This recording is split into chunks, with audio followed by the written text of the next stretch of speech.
Higurashi.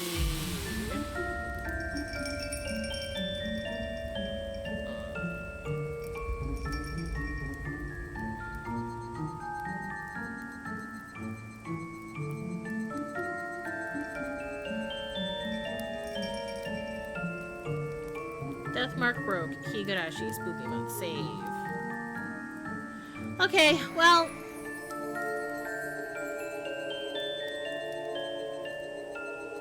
Let's just bebop back over here to this live screen. And, oh, I gotta turn it back on. Where is the game capture? Where are my games? Games. Higurashi. There we go. There we go. There it is. It's beautiful. Higurashi. I'm sorry, guys. I wish the game was working. But, it decided no. So, here we are with an impromptu other Higurashi episode. So, let's just continue with a different visual novel. Looks like the PC version is just buggy. I'm gonna have to see if it's too late for me to get a what's the word? A refund on it. If I can't play it, then I want my money back. Oh, thank you for the hydrate, Aiden Solaris. I will take a sippy sip of my drinky drink now, which I will need as these voices in this game always ruin my throat. Okay, where we left off is we had some new stuff to read. But the Watanagashi festival has already occurred, so things are supposed to get spoopy now. So maybe we will still have spoops tonight.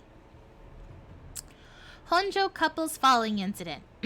I need to do my professional reading news voice. Let's see. From the June 1980 edition. On the afternoon of, at 2 p.m., office employee and his wife of Hinamizawa village in Shishibone Prefecture disappeared after falling 27 meters from the observatory platform in Shirakawa Prefecture. Police and firefighters searched downstream and discovered the body of at around 7 p.m. that evening. His wife has yet to be found. The search has run into difficulties due to the effects of Typhoon 3 from the previous day. It appeared a railing at the observatory that the leaned on had broken, causing him to fall. The groundskeeping staff was questioned by the police in regards to the facility deterioration and if park maintenance was performed properly. Oh, fell to their death. I don't like doing the... I'm gonna do something else. Well, I don't know what I should do in place of the redacted stuff. I guess I could just say redacted, but... From the June 1981 edition. On the afternoon of around 10 p.m. in the district of Hinamizawa village in the Shishibone Prefecture, the Shinto priest of the Furude shrine passed away after an existing condition he was recovering from suddenly worsened. Parties close to the deceased said he was suffering from anxiety issues concerning the festival, which was to be held that day. Also, after Steph, wife, went missing, leaving behind a farewell note. The police and local youth association continued the search. However, given the presence of the farewell message and the fact that the Onigafuchi marsh is said to be bottomless, they have run into difficulties. Goodbye! Housewife murder.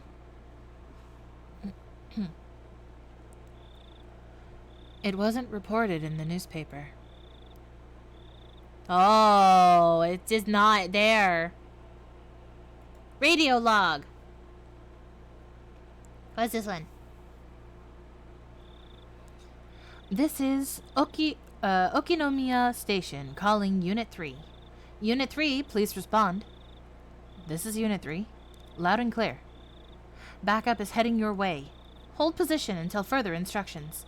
Over. Roger. Unit 3 acknowledged. Requesting no headlights.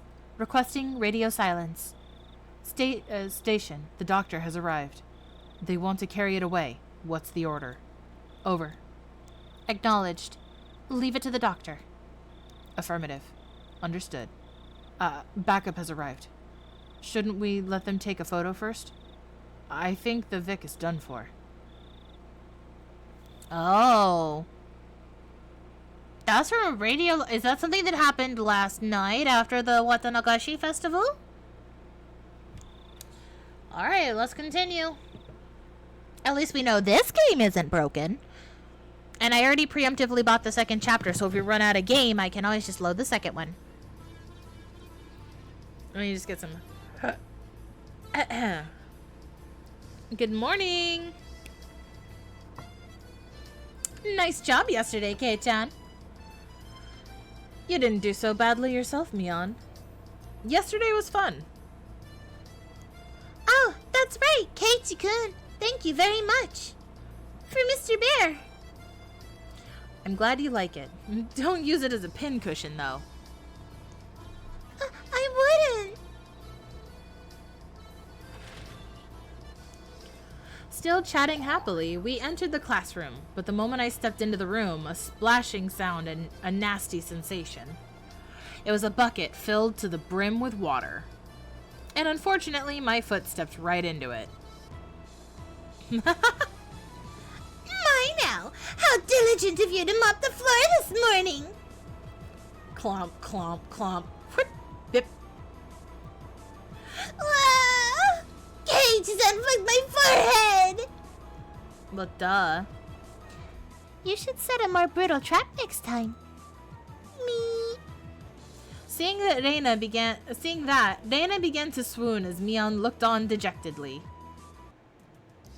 Everything was the same as always. Everybody was there, and nothing felt out of place. The uncertainties I had back in the back of my mind since yesterday had vanished. What is it, Keiichi-kun? Didn't get enough sleep, maybe? Maybe? I slept like a log, but if you want, I'll do a reenactment during class. You shouldn't do that. You shouldn't do that. Mion alerted us that the teacher was coming, so everyone shuffled off to their seats. Oh, okay.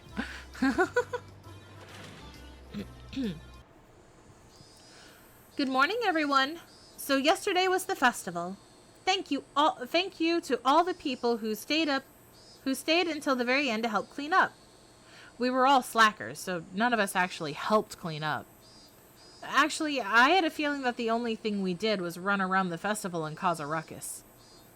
Okay then, this time of year, you might see some people here from out of town doing interviews for the about the festival for magazines. I thought it was the usual stuff, so I wasn't going to tune it out, but then I noticed the different tone in her voice and started to pay attention. You may be asked questions. Please don't say anything silly or something that could be taken the wrong way. Do you understand? In unison, everyone replied, "Yes, ma'am." What she said was really vague, but I understood what she was trying to say. After all, this was the 5th year. There were probably lots of third-rate reporters pouring in, hoping something regarding the curse had happened. It did nothing but perpetuate the village's bad image. She was saying, "Don't spout stupid shit you think is funny." And now I was one of those who needed to keep their mouths shut. I found it rather cute how I felt a sense of unity from such a trite thing, if I do say so myself.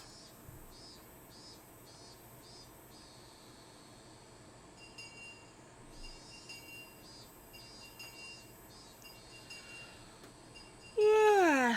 I was summoned to club activities after school. Since everybody was still pretty tired from yesterday, we just spent the day relaxing. Yeah, that wasn't happening. Today, let's play a classic game of deduction. How about this one? Ooh, a game from overseas. Looks interesting. The instructions are in English, but the rules don't seem that hard. I won't lose, you hear? I'm not too bad at this game. Nipa! It seemed that Dana didn't handle this kind of game very well. The rules are, the person who can match the murder, weapon, and the scene of the crime wins. They're playing Clue. There were 3 kinds of cards comprised of suspects, weapons, and locations. I could see that the names Mion and Rika were written on the suspect cards. Oh, a card with my name on it as well. There are plenty of different weapons, too, like knives, axes, and poison. The locations are pretty nice, too, like the living room, the study, and the courtyard. So basically, you take out one of each of the cards. These are the answer cards. So we shuffle the remaining cards and hand them out. We ask each other about the cards and figure out the right ones. Ah, I see. So the cards nobody has are the true perpetrators. Then you raise your hand if you know the answer. The game ends as we check if the answer is correct. If you're right, then you get a point. If you're wrong, then you lose a point. Since the game ends, even if nobody gets it right, all the cards are gathered up and redistributed. You'll learn as you go. You really have to use your brain. You'll get confused if you don't take notes. The rest of you can figure out by playing, so Mion, what's the penalty this time? Everyone directed their attention to Mion. Let's see. We're all still a little tired from yesterday, so maybe we take it easy with a gopher penalty. You'll be asked to rush out and buy stuff for everyone. Oh, that sounds fair. So just being asked to go buy stuff like drinks and candy, I guess? I feel like the penalty today is pretty simple. I wonder, is it really? is Kate-san thinking what I'm thinking? Yeah. You don't know what you'll have to buy. Oh, if it's Mion could probably ask you to buy something pretty dirty, cause she's a perverted old man. I'm betting Mion would send out whoever loses to buy stuff like hemorrhoid cream or happy family planning manual or other crazy stuff. The cards were lightly shuffled and passed out to each player. The real perpetrator, the correct weapon, and the scene of the murder have all been taken out, so that means all the cards I have in my hand are incorrect cards. Then I'll go first, since I'm the club president, I guess. Well then, Mion, knife, and study. You pick one suspect, one weapon, and one murder scene and ask each person. If you have any of those cards, then you must say, I have one. However, you don't need to say which one you have. Yeah, I got it. Me too. I have one. Oh, hi, Arden. Yeah, Aiden, they are playing Clue. They swapped out the character names for, like, their own names. But, yeah, they're basically playing Clue. Which I think is so fun. I've never played Clue myself, but I do love the game. Oh my, all of them are here. 3 people answered when asked if they had Mion, knife, and study. So that means Mion and knife and study are all in the clear. Got to jot that down. Then I'll go. Dana, axe, lounge. Only 2 people said they had one. So it means out of Dana, axe, and lounge, one of them is correct and is part of the crime? No, wait. Even if they said they have one, they don't have to say how many. It's possible that either Satoko or Rika-chan has 2 of the cards. Well, Kei-chan is next. Go ahead. Wait just a little. I'm still sorting things out. The game has me thinking more than I thought. Oh man, this feels like it's gonna be tough. I think in the anime, this is where we got interrupted and I got called out by Oishi-san. Oishi-san? Oishi-san? Alright, I have the criminal. What? Already? Here I am spinning around in circles and Mion just now raises her hand. The murderer is Rika-chan. In the infirmary with the poison. Well? Mion drew the cards from the box and we checked to see if her deduction was right. Oh. You were right! Oh, all I needed was one more hand. I couldn't tell whether it was poison or pistol. I'd never use a pistol. I like killing them slowly with poison. Nipa! Rika-chan said such a hugely terrifying thing with such a sweet little face. Everyone was making a commotion about how they almost had it. Dana and I were left out in the cold, though. How did you do it, Keiichi-kun? I couldn't get it at all. Don't worry. I had no idea either. How can you both be so unsure? You'll both end up in last place together at this rate. That's even worse. Going off buying something together as a couple. What if we end up having to buy the Happy Family Planning Guide? I can tell from Keiichi's expression that he is not very good at this game. That's not true. I'll show you the true power of Sherlock Maibara during the next round. It's Herlock Sholmes. My, that sounds just wonderful. I shall give you quite the thrashing. After that, I managed to somewhat grasp the trick behind the game, but I was still always a step or two behind. I saw that Mion was somehow gleaning information from how the others were asking their questions. That level of experience was just too much.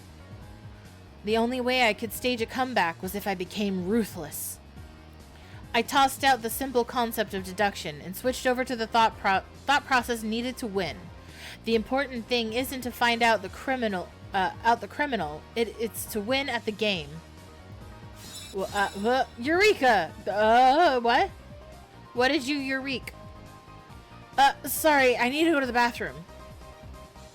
Take your time and squeeze out a nice one. Oh my god, Mion. Mi-chan, that's gross! I had them hold off the game and then headed down the hall. The air was crisp. It showed just how stagnant the air in the classroom was from our body heat. Out on the school grounds, some of our classmates were still playing around. After spending some time cooling my head, Dana had made her way over towards me. Keiichi-kun, did you call for me? Yeah, I did. As I got up from my seat, I winked over at Dana. I'm glad it worked out. I don't want to waste much time, so I'll get right to the point. Dana, what's your record at this game we're playing today? She was taken aback. After a moment, she hesitantly opened her mouth. Well, all losses. Why do you ask, I wonder? I could tell from how apprehensively she was playing. The way things are going, I wish as well. I can't figure out a way to pull off a last-minute comeback on this one. So I guess both of us will be taking that penalty. Hey, don't accept defeat already. How about we win this? Both of us. But how can we? I brought my lips up to Reina's ear. Whisper, whisper, whisper. Huh? Is that allowed? Did you forget, Reina? The second rule of our society. Do everything in your power to obtain victory. Yeah, I'll do my best. I try my best. Same difference. Our plan of attack was quite a rudimentary one. At the beginning of the game, everyone would be focused on their own hand for a while, taking notes and whatnot. Since our seats were right next to each other, we'd reveal our hands to each other. If we did this under the desk, then nobody would know.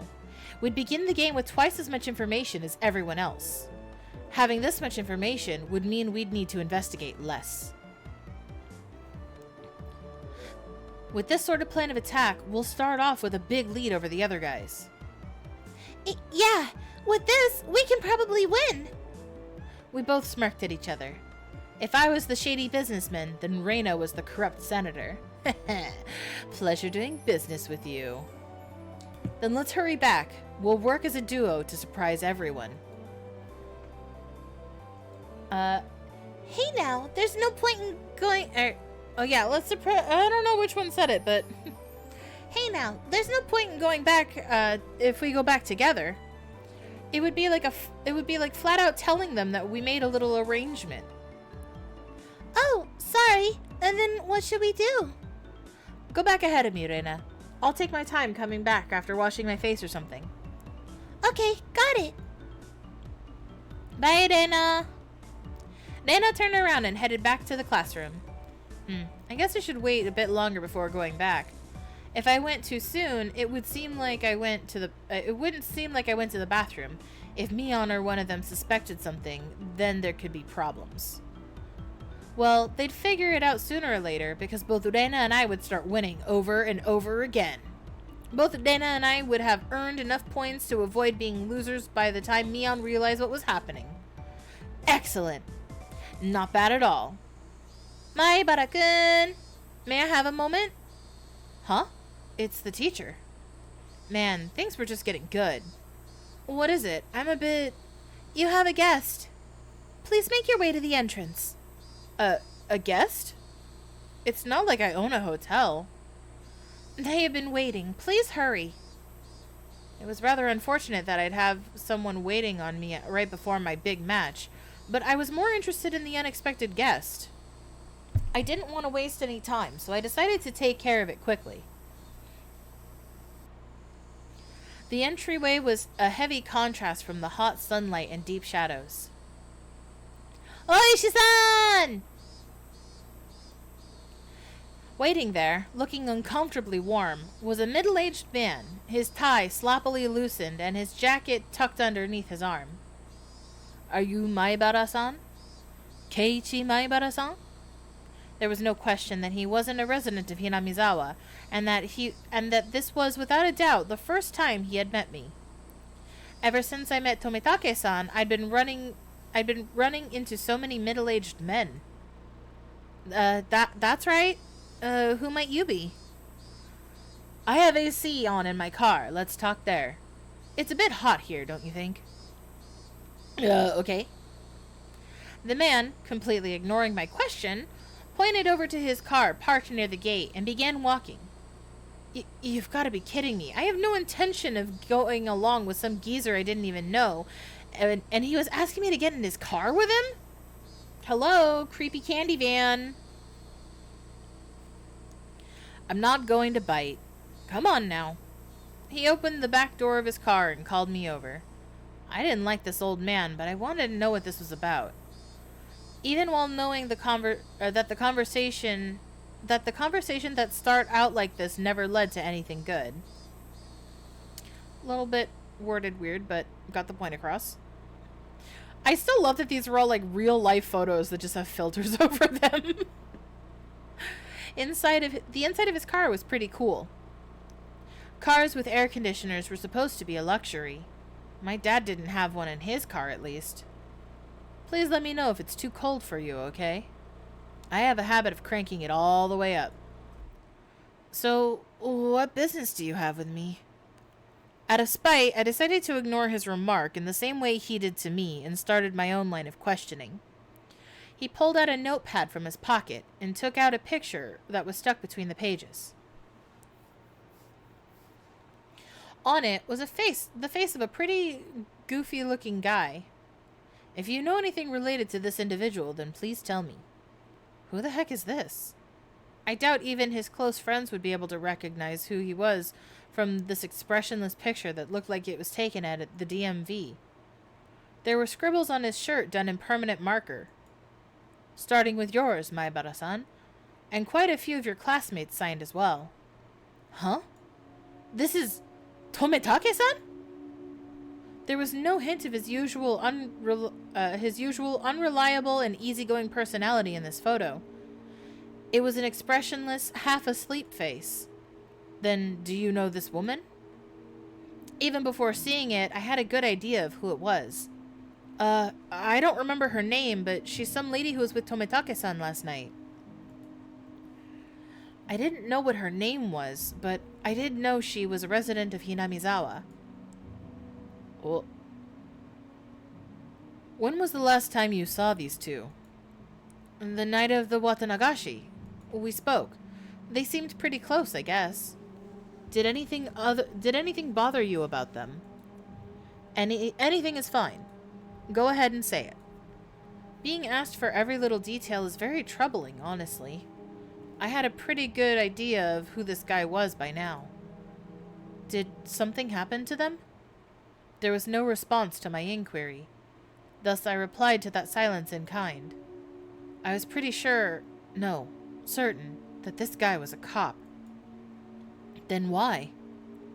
Why was he asking about Tomitake-san? Did something happen to him? More importantly, why me? Shouldn't there have been plenty of other people who knew more about him than I did? The roar of the air conditioner suddenly felt unbearably loud. After a long pause, he finally spoke again. You've moved here just recently, isn't that right, Maibara-san? Are you aware, I wonder, about the stories of Oyashiro-sama? My heart began to race. I'm pretty terrible at hiding things.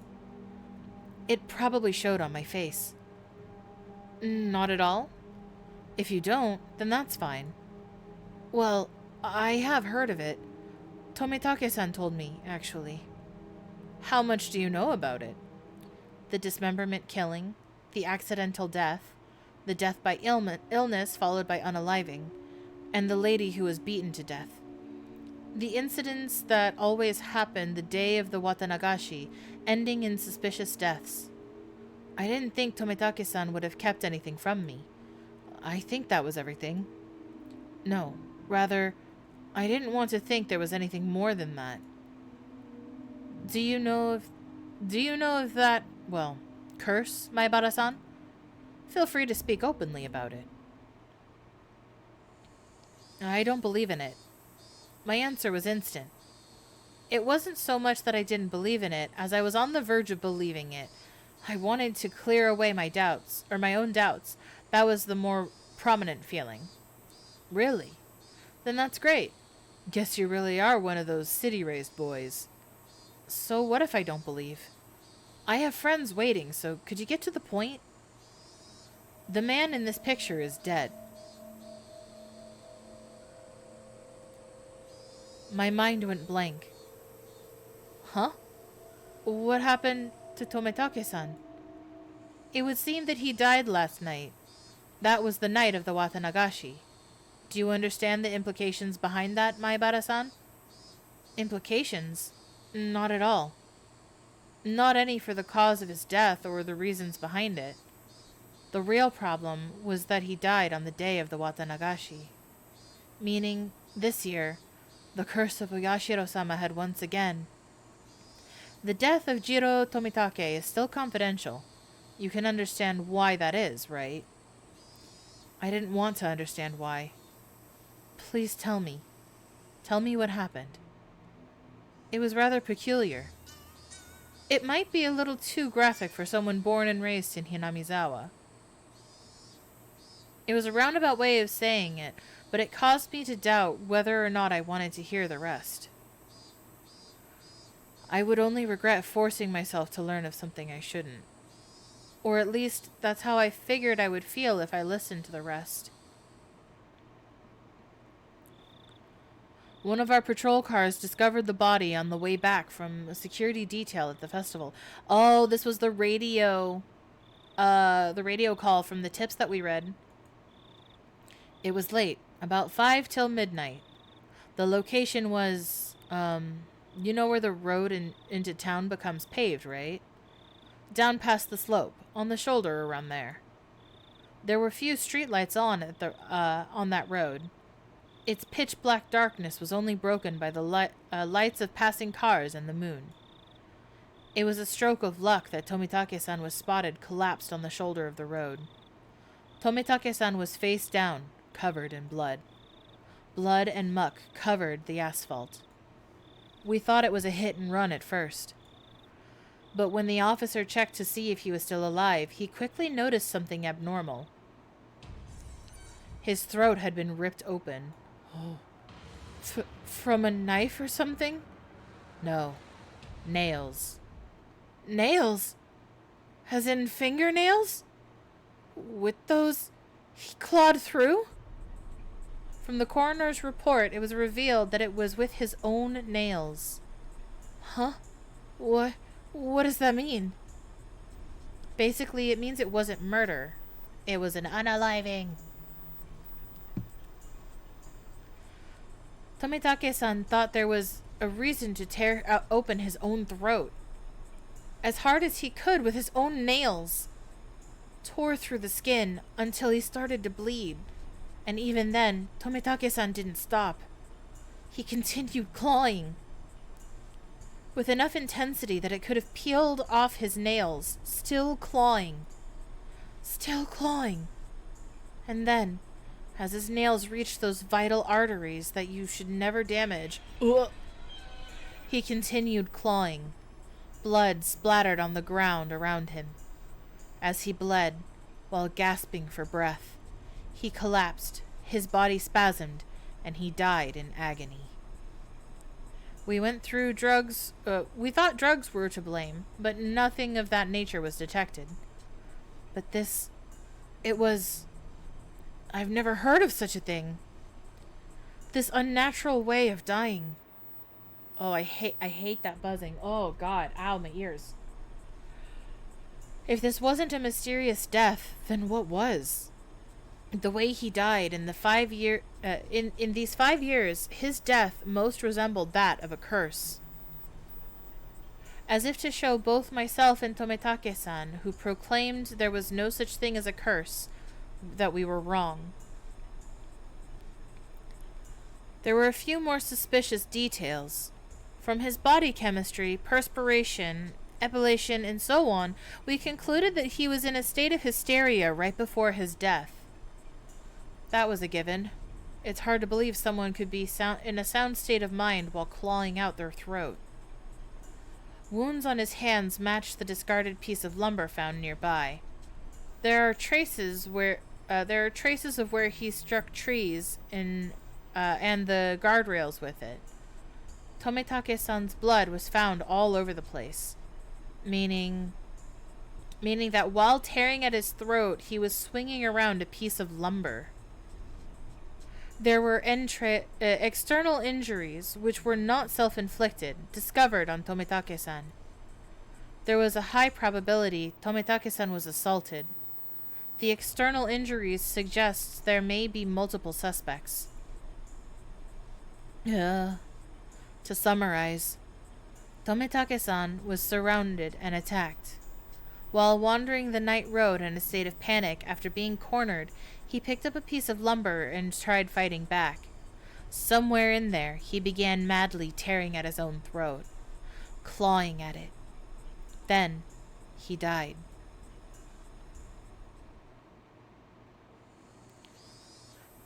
The presumed time of death was around 9:23 p.m., meaning it occurred right after you finished talking to Tomitake-san at the festival. Everyone signed Tomitake-san's shirt and then parted ways. Right after that... Oh yeah, he should have been with that woman. What about her? She's missing. She hasn't shown up to work and she hasn't returned home either. There's a very high probability that she was involved in this incident. For a while, I could only gaze off into space. I never would have thought that something unfortunate happened to somebody close to me. Happening to somebody so close to me could affect me this deeply. The time I had spent with Tomitake-san was short. But we went to the same festival, spent time together, and took part in the same competition. He was one of us. We have been continuing the investigation on various fronts, but when it comes to Oyashiro-sama's curse, the villagers here aren't very cooperative. That I knew well.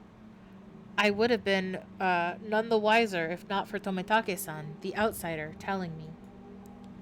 So that's why you came to me, because I'm not originally from Hinamizawa. I should have been angry that was the reason he wanted to hear what happened from me. If things go the way they have been, then the conclusion would be that Jiro Tomitake died from Oyashiro-sama's curse. He turned away from me and gazed far off into the distance. The night of the Watanagashi, during that sacred ritual, he callously snapped off photos, angering Oyashiro-sama. That's how it's going to turn out. There's no way Oyashiro-sama would inflict divine punishment on Tomitake-san. Tomitake-san had to have been killed by humans, and a cowardly group, no less. There's no way I'm going to let this end up being the fault of some curse. I think so as well. There's no such thing as divine punishment or curses. The tense mood was cut with the man's hearty laugh. That's how it must be, Maibara-san. Cooperation from individuals in Hinamizawa who don't believe in the curse are indispensable. Understand? Neither Tomitake-san nor I believed in curses. But with the way things were going, it would just end up with Tomitake-san's death being marking the 5th year. Which would mean that Hinamizawa had rejected Tomitake-san. That was something I couldn't allow. Tomitake-san was one of us. He didn't live in Hinamizawa, but came every single year. In a sense, he was more of a resident than I was. There was no way that Tomitake-san could have been cursed by Oyashiro-sama. But there's nothing I can do to help. I have no idea what happened that night either. No. If you see or hear something that draws your attention, then that's enough. If I see or hear, why was he talking? He was talking in future tense. Things or people or rumors, anything is fine. I don't care if they're unfounded. Here, this is my number. If I'm not there, then just leave a message with whoever picks up. He handed me a piece of paper with his number on it, but I hesitated for a second. If I took it, then whether I wanted to or not, I'd be mired near-deep in this matter. Please help me solve these questions surrounding Tomitake-san's unfortunate death. That's right. Why was I hesitating? I needed to find the murderer who killed my friend. I snatched up the piece of paper as a satisfied grin spread across his face. Everything we spoke of today is a secret. Please keep this confidential. Understood? Understood. From your friends as well. Especially from Sonozaki and Furude-san. Please do not inform them. Sonozaki? You mean Mion? Why? Are you saying they have something to do with the incident? With my friends' names brought up so abruptly and being told to keep it a secret from them, I became rather angry. This is what they call investigative privilege, I suppose. Don't play games with me. Mion is a close friend of mine. I snapped at him, but he didn't seem to be especially offended. I wouldn't mind telling you, but it may upset you. Say it. He hesitated a little. Turning his gaze to the outside of the car, he began to speak after thinking for a bit. There's a possibility that the string of incidents happening here in Hinamizawa are a result of a village conspiracy. There's no way that could be right. Give me a break. First of all, is there any proof of that? No evidence. Also, each of the cases were resolved, and none of the perpetrators had any direct connection to the village. Then how do you come to that conclusion? Every year, the enemies of the village die on the day of the Watanagashi. Don't you think that's enough reason to suspect something? Only the residents of Hinamizawa felt that the day of the Watanagashi was sacred. So basically, because the incident happened on that day, it was somehow related to Hinamizawa? First, it was the dam construction foreman. Then it was a villager that supported it. Those the village hold a grudge against die, one after another, from mysterious causes. The means are different, but in the end, the result is the same. Unfounded, unreasonable suspicion. Or unfounded, unreasonable... Well, he's not talking about it anymore. Let me reach for a half-drunk Gatorade that I have on my desk here. Free hydrate. But it couldn't be just shrugged off. So, the victims after that. What about the Shinto priest and his wife's death? They weren't enemies of the village. The villagers had expected leadership from the Shinto priest at the time of the dam dispute, but he wasn't proactive, so there was a faction of villagers who harbored ill will towards him as a result. Ill will? It's not like he did anything bad to the village.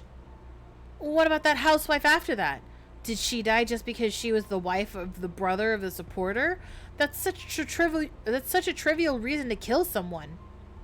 What about Tomitake-san? He's not affiliated with the dam project at all. Was he just killed because he was an outsider? In the beginning, it fell on those related to the dam project, but as the years went on, the enemy threshold of the victims had become much lower. Well, that's the scary part. The bar keeps getting lower. What's scary about that? It means it's not just enemies of the village anymore. It's just being an outsider is reason enough.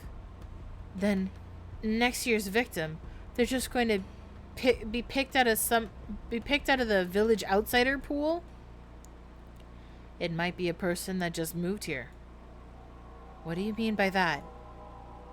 I swallowed my words. Here in Hinamizawa, the ones who would be considered the most outside would be my family. I was proof enough of that, wasn't I? I still couldn't really remember the names of the people I passed by. Then, the next victims. My family. Was he saying it was going to be me? But what does that have to do with Mion? I can't go into details, but the Sonozaki family led the dam protests, quite fervently so. This is also true of Mion Sonozaki herself. She has quite a few misdemeanor and obstruction of public worker offenses on her record because of the protests. I knew Mion knew what it meant to fight. This was the first time I'd heard of her family leading the protests, though. Then, well, what did it all mean? Are you saying that Mion's family is involved with this string of incidents? I wouldn't go that far. I'm just saying that if it was a conspiracy, then they'd have the highest probability of being behind it. Not a very clear explanation. It felt like he magnificently avoided the details I really wanted to know. We don't know who or how involved anyone is right now. That is exactly why I don't want to say anything to the villagers. Instead of answering, I gave a very bitter expression. It seemed that he understood it well enough. Then think of it like this. I don't want to worry the villagers who blindly believe it's the curse. How about that? What do you mean, how about that? How should I know? But the reasoning behind wanting me to not carelessly open my mouth about it wasn't too hard to comprehend. The perpetrator was here. It had nothing to do with a curse. He was definitely going to be caught by the police and made to pay for his crimes. And none of the villagers should have anything to do with that process. It may cause those sensitive about the curse to just worry needlessly. Just like everyone kept it from me, so I wouldn't worry about it. It's now my turn to keep it from them so they don't have to worry. I was just talking to myself. Unlike me, everyone else had been worrying over these mysterious incidents yearly, and the incident this time probably means a lot more to them. I didn't want to burden them anymore. In the end, everything went as the man had wanted, as insipid as it was, but it couldn't be helped. I understand. I'll keep it to myself. Is that fine? Mr. Oishi from the Okinomiya police station. You can call me Kura-chan if you want. No. Oishi-san is fine. The way he said it was unpleasant, yet retained hints of politeness. He was the spitting image of a vulgar police officer. Though, I've never seen one this bulky before in the cop shows I watch. I've taken up too much time. Your friends are waiting, aren't they? I should probably let you get back to them. The door opened with a click, and in streamed the oppressive heat. It was blistering outside the car. Was it really this hot of a day? It was an almost cruel heat, as opposed to the mechanical coolness inside the car. It was as if the land of Hinamizawa itself suddenly hated me. I felt a little sad as the thought crossed my mind. I didn't mean to suspect your friends. Please don't misunderstand that. I refrained from telling him that it was too late to say something that self-serving. It's fine if you don't see or hear anything, Maibara-san. There's enough proof that the village is not involved. I'll contact you if I hear or see anything. But I'm no detective. Please don't expect too much from me. I won't. You don't have to become a detective. Just go on living as you have up until now. Just let me know if you notice anything. I hastily made my way back to the school building after giving him a quick bow. See you later. Farewell, Maibara-kun. I turned to the school building without looking back. I don't know how much time had passed. I did feel bad for keeping them waiting, but right now there was a lot on my mind. Tometake-san's death was hard enough as it was, but to think that there was the possibility of a village conspiracy. Worse still, there was also a chance that Mion was involved? Nonsense. Impossible. Not Mion, Rena, Satoko, or Rika-chan. It was a group that attacked Tomitake-san? Who could the perpetrators be? Could it be they were hiding here somewhere in Hinamizawa? I don't know, or I didn't know. All I could say for certain was that I knew that Mion couldn't be the perpetrator.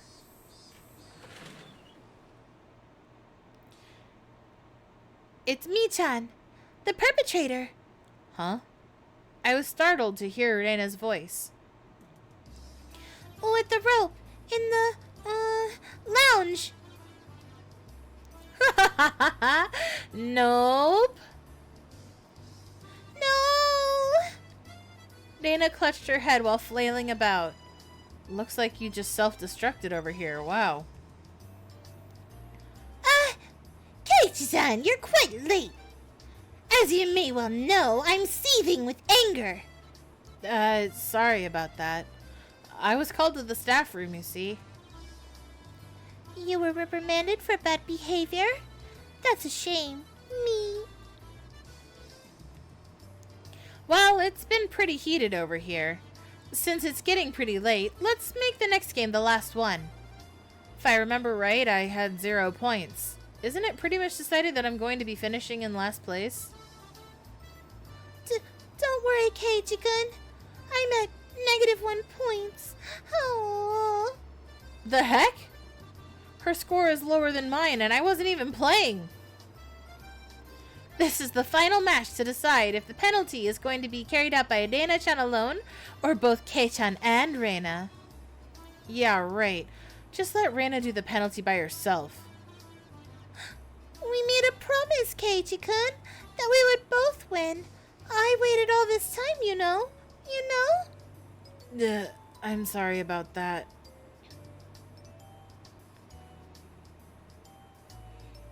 I followed my initial plan of showing Reina my cards, but I didn't say who was the criminal and just waited for her to call.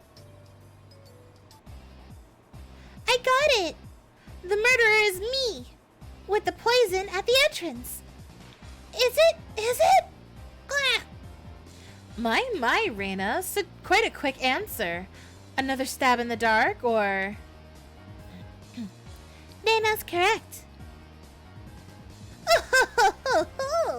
Then it's decided that Keiichi-san shall take part in the penalty as well. Hooray! Keiichi-kun, let's both do our best. Yeah, let's do our best. It's my fault, so I have no choice. Then that's game. It's me, Mion Sonozaki, ranked first. In dead last are Keiichi Maibara and Reina Ryugu. Everyone applauded and the game ended. The problem now was the penalty. Now then, I ranked first, so I decide that you'll be buying. I decide what you'll be buying for the gopher penalty. What will she make us buy? I wonder. Let's blacklist the drugstore. That was your jam, wasn't it? That was your aim, wasn't it? Huh? I don't have any business at the drugstore. This old man's already got a list prepared for you on this piece of paper. Whoa, there's a lot written here. A lot? Damn it. What is she making us buy? 2 blocks of tofu, shampoo and conditioner, apple vinegar and fried tofu. The heck is this? It looks more like a shopping list than a penalty. Me was certain she was going to win today. Rule 7 of our society. You cannot refuse any penalty. Here's some money. The shampoo I usually get is Fruit Fable. Thanks. This is just your grocery list. Yo. I promised myself that if I won the next time, I'd make her go buy hemorrhoid cream. Haha. Higurashi no naku koro ni. Fue hare hare.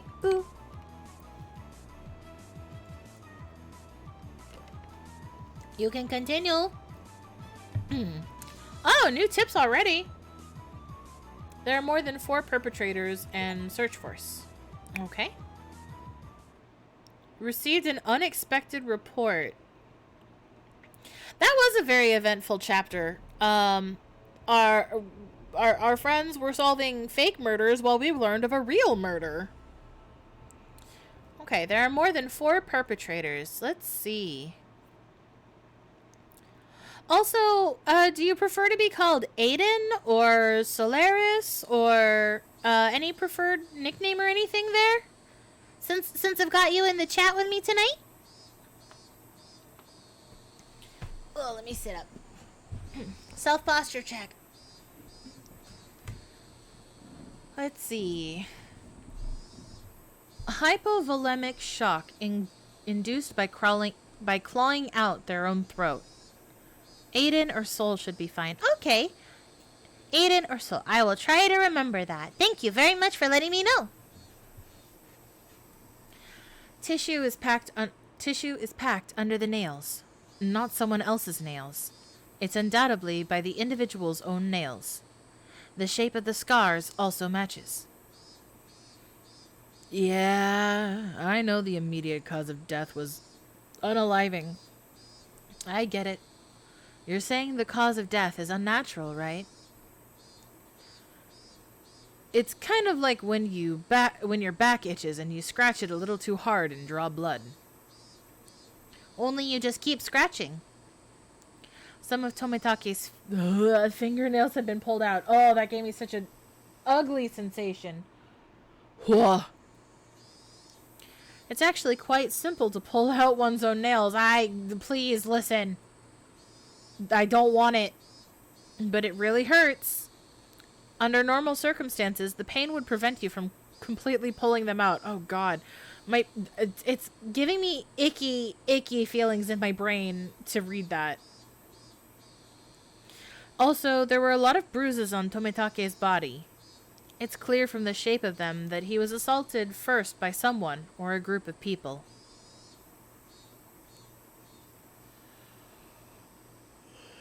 According to the toxicology report, the deceased was in an extreme state of hysteria right before death. Then he fought back and clawed out his own throat because of how hysterical he had become. These guys attacking him certainly would have been surprised by that. It is possible that, in such an abnormal environment, a person could perform acts that a sane individual couldn't possibly imagine. Of course, those are very rare cases. Actually, Oishi-kun, that wood plank the deceased used as a weapon, they only found sand and paint from the guardrail on it. What about cloth fibers or skin? Nothing. The deceased didn't strike the assailants. Or it could be that they took the plank he was fighting back with. In that case, they wouldn't have gone out of their way to replace it with another. They'd take them all. Okay. That's true. Tomitake's pretty built and tanned. He was quite athletic. That's right. He is pretty active.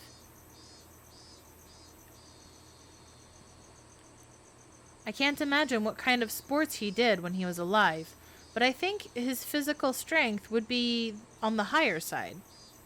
Meaning he would be difficult to overpower in a brawl. If a man with such a physique sensed he was in danger and swung a plank around quickly, it's just unthinkable that it wouldn't even nick the perpetrator. And his opponent was unarmed. This guy had a wooden plank, so you think he'd hit him at least once. The Higurashi cry, and somewhere in the deep recesses of this room, a cricket chirps. To surround and take down someone of his physique. I wonder how many people it would take. You dimwit, you should know better than anyone. Have you forgotten your bad cop days? If I was to take down this guy, how many would I need? When a group wants to take down big prey, it's fundamental to attack with numbers. I'd guess about 4.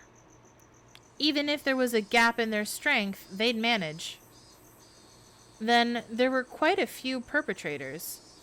So, any drunk and disorderly groups of more than 4 are suspicious? A group of 4 or more. Just, if they had that many, then couldn't they have hidden the body in a less obvious location? Or did he somehow break away from that fatal predicament? Then there would be no reason to commit unaliving. Moreover, I still can't comprehend the irregular way he died. It's full of mysteries. That's under serious consideration on my end, too. I'll be examining it as thoroughly as possible, but don't get your hopes up. After all, we've never encountered a death like this before. I'm not hoping for much, but I am looking forward to the results. Oishi-san, the chief's calling you. Thanks. See you around. Yeah. Best wishes. I thought we were going to get like a report and not like a conversation between an unknown individual and Oishi-san. But okay. Next information. Search notice. Ooh, okay. Search notice. Jiro Tometake, deceased. Resided in a cheap hotel in Shishibone City. Registered under the name Jiro Tometake. Pen name. Travels via folding bike. No license. The bicycle was found 300 meters away, abandoned at the side of a forest path. Present on the day of the festival. Accompanied by the missing Mio Takano. Was seen around 9 p.m. by police. Location afterwards unknown. Held residence in Hinamizawa for 1 week each season for the last 5 to 6 years. Freelance photographer specializing in wild birds. Check with magazine companies. Nothing suspicious in the film located among the articles of the deceased. Wallet was among the articles of the deceased. Mere act of violence? From the contents of his wallet, he spent most of his time around Tokyo and Chiba. Along the Sobu National Railway line? No individual matching name Jiro Tomitake in the residency records of any of the Tokyo wards. Compare teeth to dental records. Send to Metro Police. Attach a photo. Send to Metro Police. Contacting magazines regarding Jiro Tomitake. Mio Takano, missing. Nurse at Irie Clinic.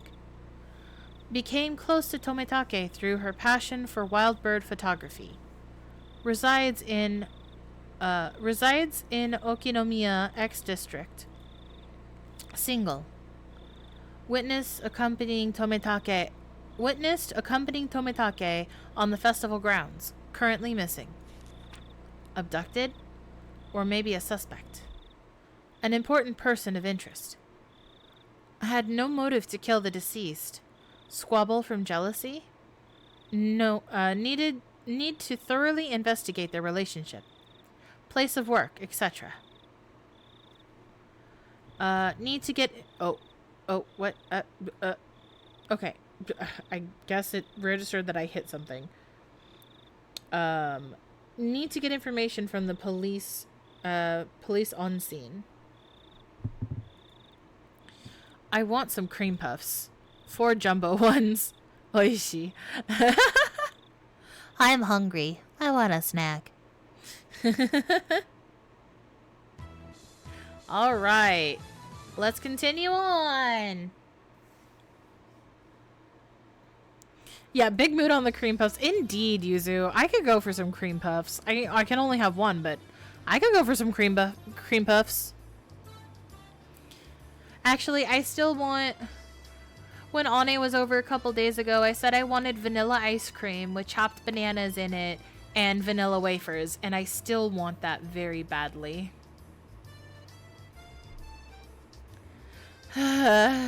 Sleepy. Yeah, I caught the Larvitar! Yeah, it sounds good, right? Maybe I'll ask Mom about if we want to order Cold Stone tomorrow. Either that or I have to wait till payday before I can buy any more groceries. I can only have a little bit, so if someone wants to split ice cream with me. You want to split ice cream with me? Even before my diagnosis, I don't eat that much sugar to begin with, so yeah. Yeah! Heck yeah! Oh my god, everybody come have an ice cream date with me, please.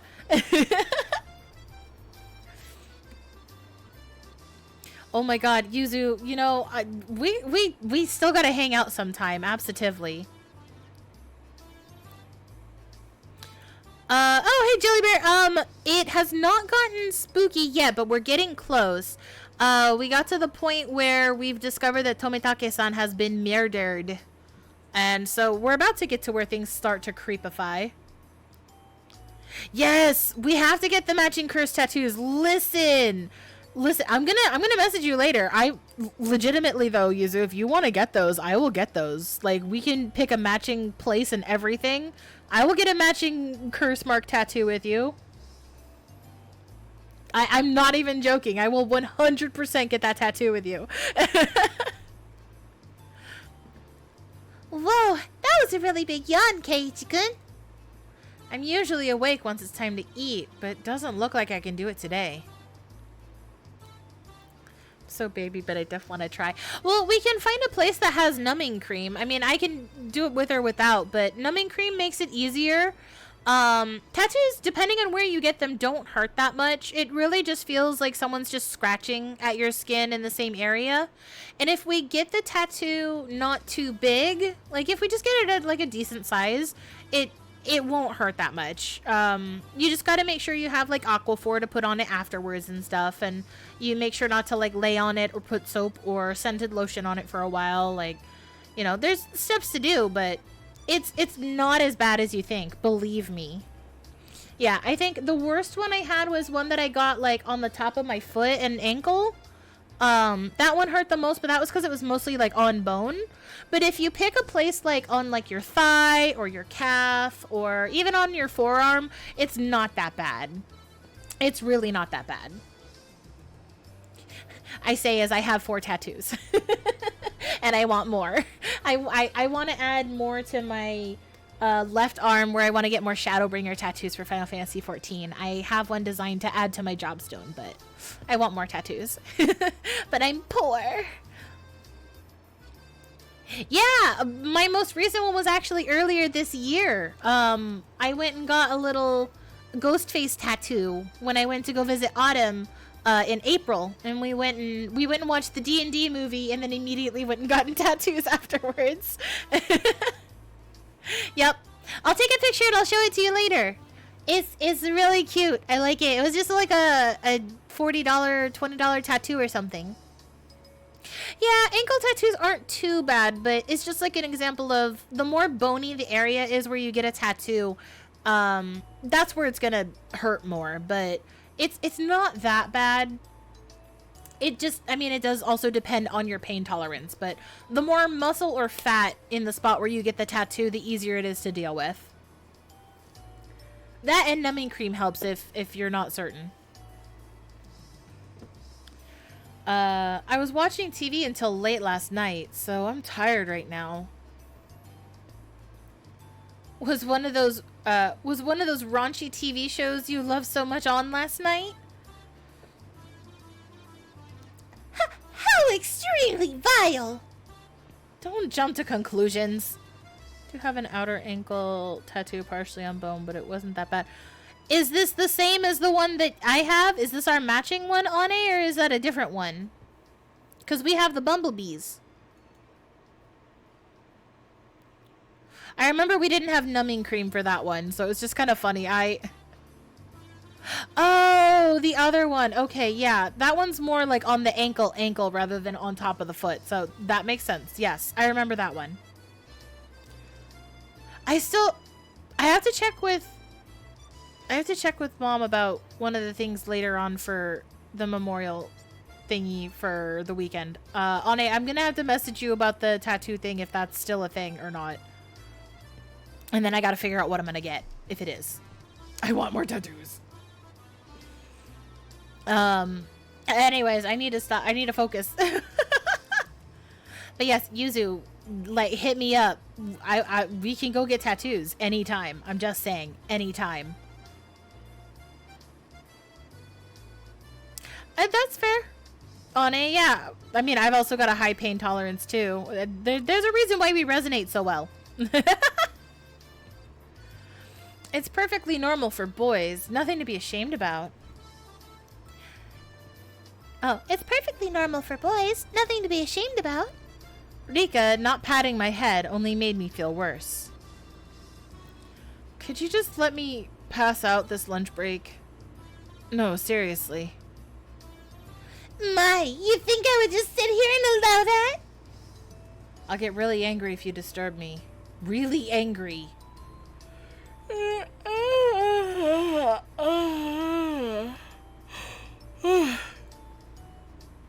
I actually did yawn.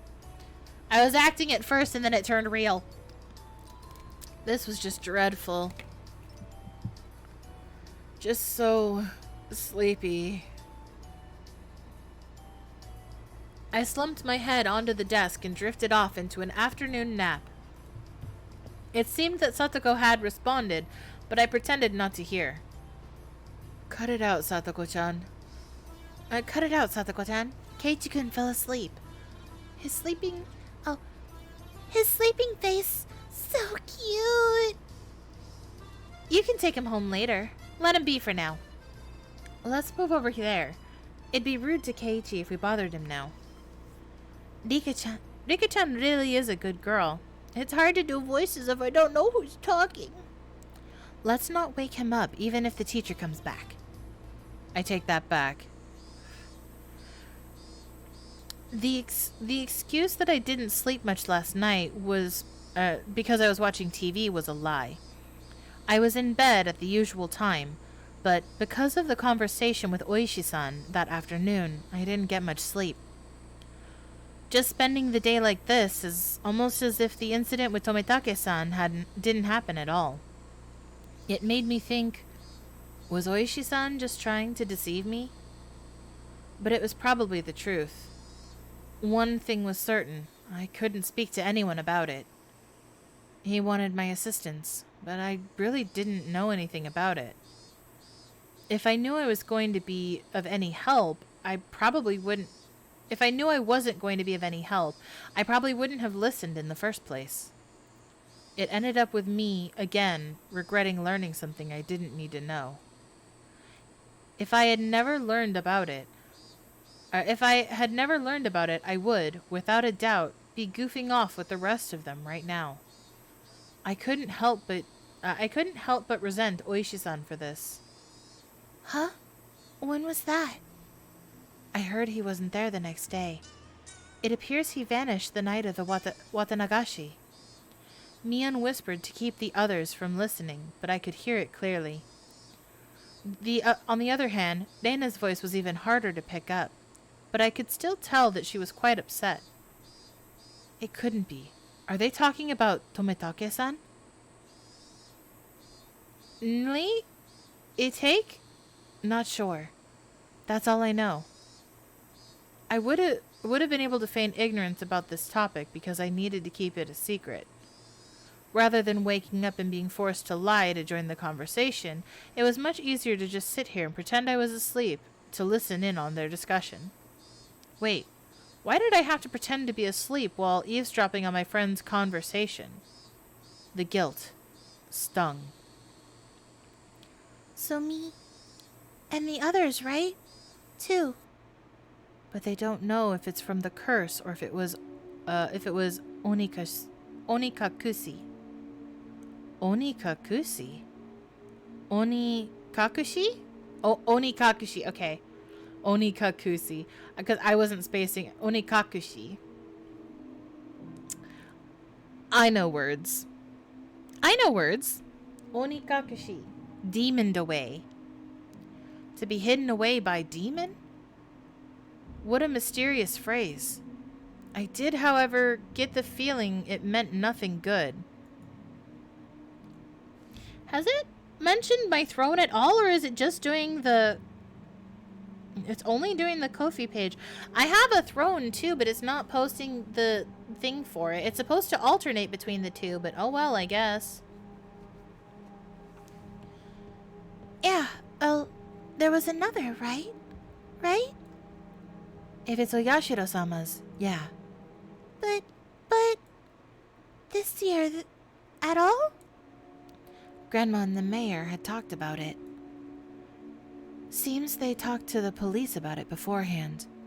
They said they'd take care of whatever happens this year without causing a commotion. Then, without us knowing it, someone had it... them, you mean? Maybe. Next could... me, I wonder. Don't worry. You got home safely. But... it's not allowed, right? It was a long time ago. Let's stop talking about this.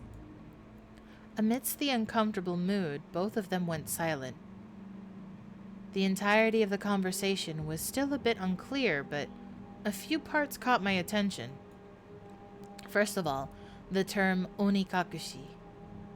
To be demoned away, by the context it was used in, I would guess it's similar to being spirited away.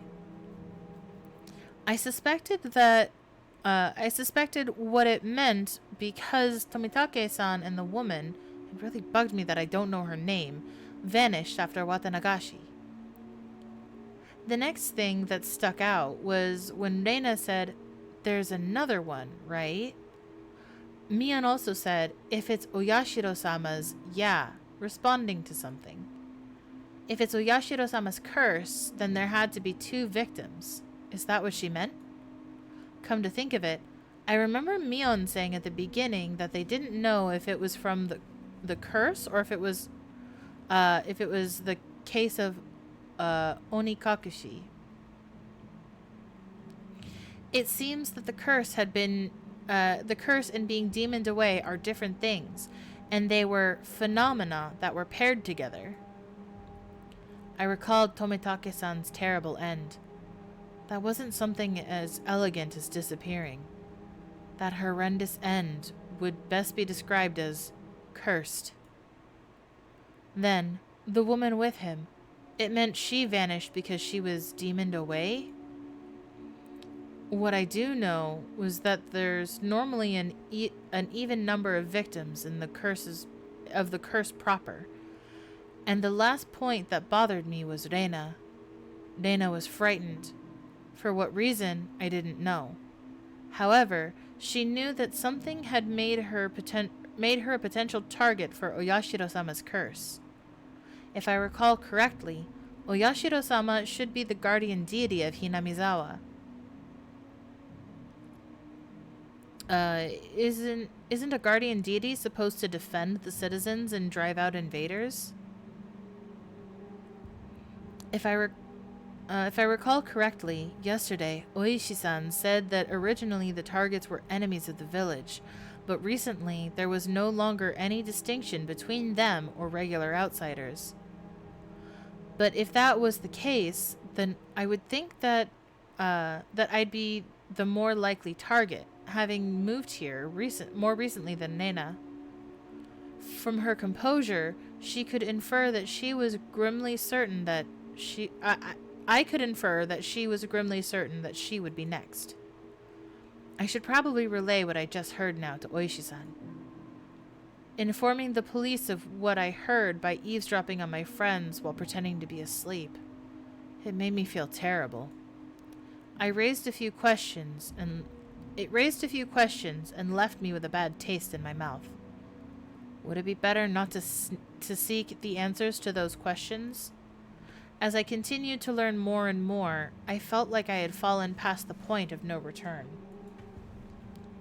I would definitely regret this one day. I would definitely regret ever having learned of these events. The teacher approaches! Keiichi-san! You must awaken! In the distance, I could hear the ring of the handbell signaling the start of afternoon classes. Ugh, I couldn't sleep at all. I hastily opened my eyes and raised my head up. It was in that... Oh, Jesus. It was in that moment when I leaned against the back of my seat. Ugh. There was a thumbtack stuck on the back of my chair with tape. Circumstantial evidence was enough. Satoko! Guilty without trial. Capital punishment! I furiously jumped up from my seat and tripped as my feet were tangled up. My shoelaces had been tied together. Not bad, Satoko. While I was sleeping, you were able to conceal your presence and able to pull off this fine piece of work. The teacher came in right as I was about to pull off my shoes and tackle Satoko. Ho ho ho! Did you not notice that our teacher has arrived, Keiichi-san? Take your seat! Clomp, clomp, whoosh, poof. Not caring one bit, I made her eat a flick to the forehead. Keiichi-san is being mean! Hey! Don't pick on the younger kids, Maibara-kun. Apologize to her. I saw Satoko stick her tongue out at me. That little brat. Come on, Maibara-kun. Yeah, I'll apologize. Sorry, Satoko-san. In any case, I apologize, even if it was a completely insincere tone of voice. Damn her. I'll remember this. Kei-chan, get your revenge at the club meeting. Take your seat. I sat down after Mion told me to. She'd switched to class representative mode.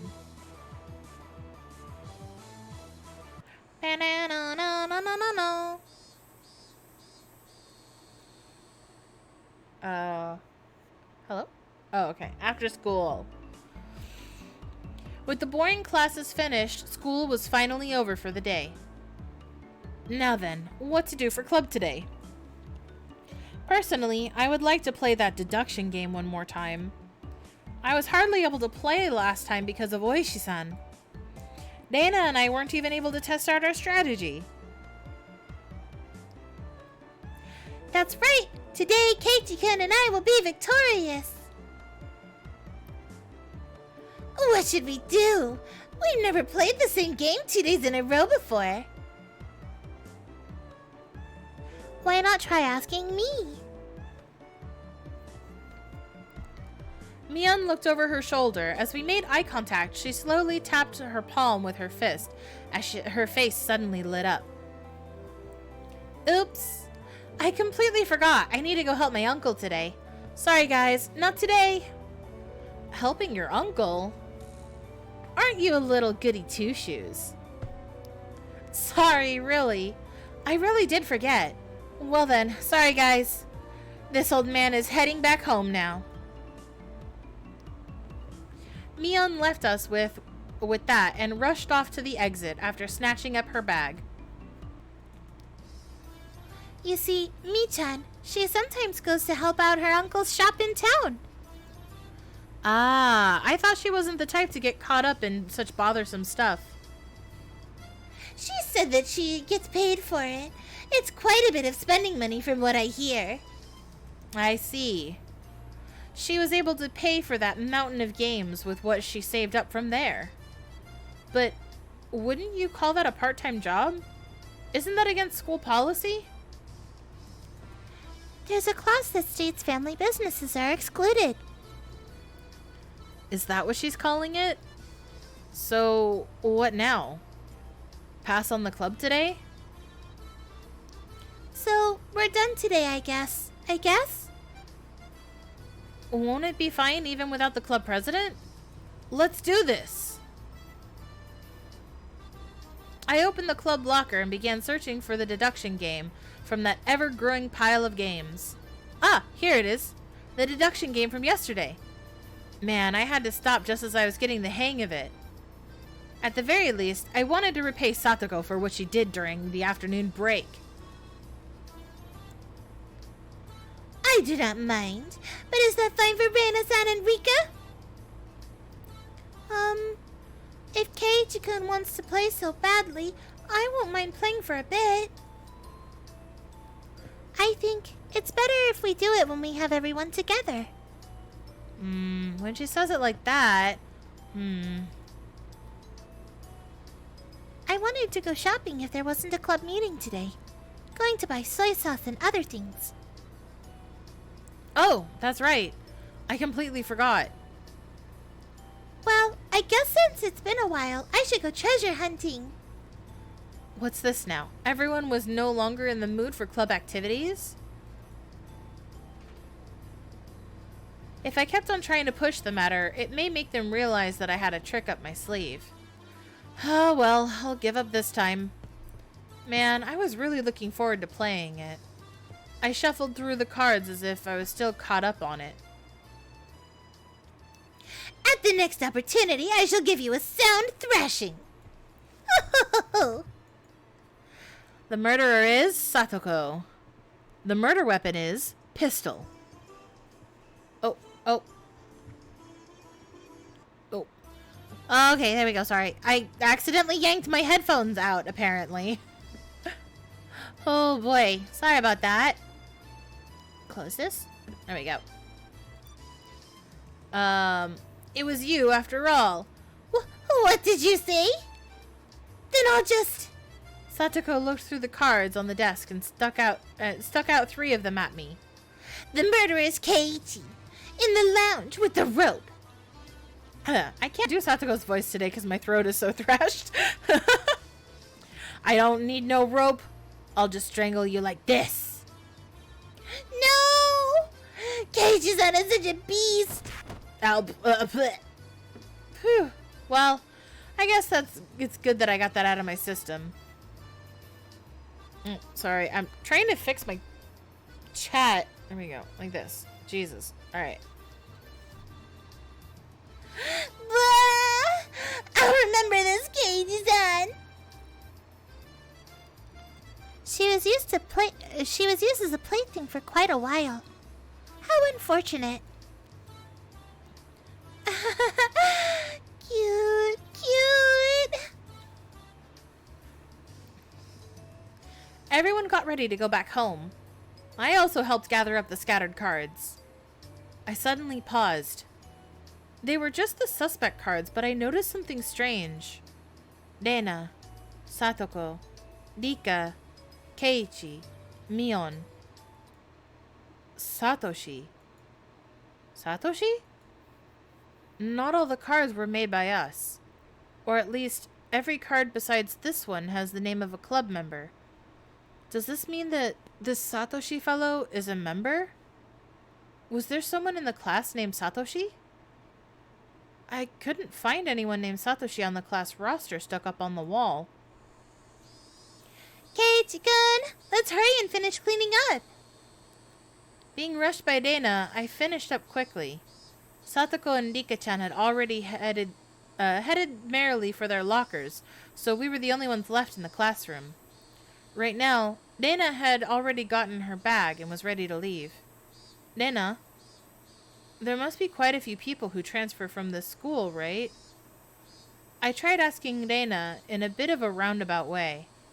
Dana made a troubled face and then answered. Yeah, Hinamizawa is a rural town, right? Some people transfer out every now and then. Then, is Satoshi one of those transferees? Sorry, I don't really know. There was a bit of a pause, but the answer was pretty much immediate. I'm not saying it to be mean. Just last year, I transferred in, so maybe I just missed him. So I didn't hear much about him.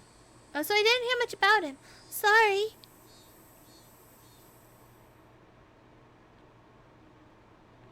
I'm not sure. Sorry. Her answer was a lot like when she refused to tell me about the murder at the dam. I was saddened by her denial and felt a bit of anger. I'm their friend, aren't I? Friends don't keep secrets from their friends, do they? Though I do appreciate that they kept the unsettling curse from me, but if everyone is worried about that, I'd rather be worried with them. That's what it means to be friends, right? For a moment, I wondered just what kind of face I was making just then, with these mixed feelings of sadness and annoyance. Keiichi-kun, you're making a scary face. Why is it? Why? It was probably exactly the kind of face Reina said it was. It appeared my grim expression had frightened her. Sorry. I was really looking forward to the club today. I'm just feeling down about it. I rustled Reina's hair. Let's go home. Dragging that awkward mood with us, we headed home.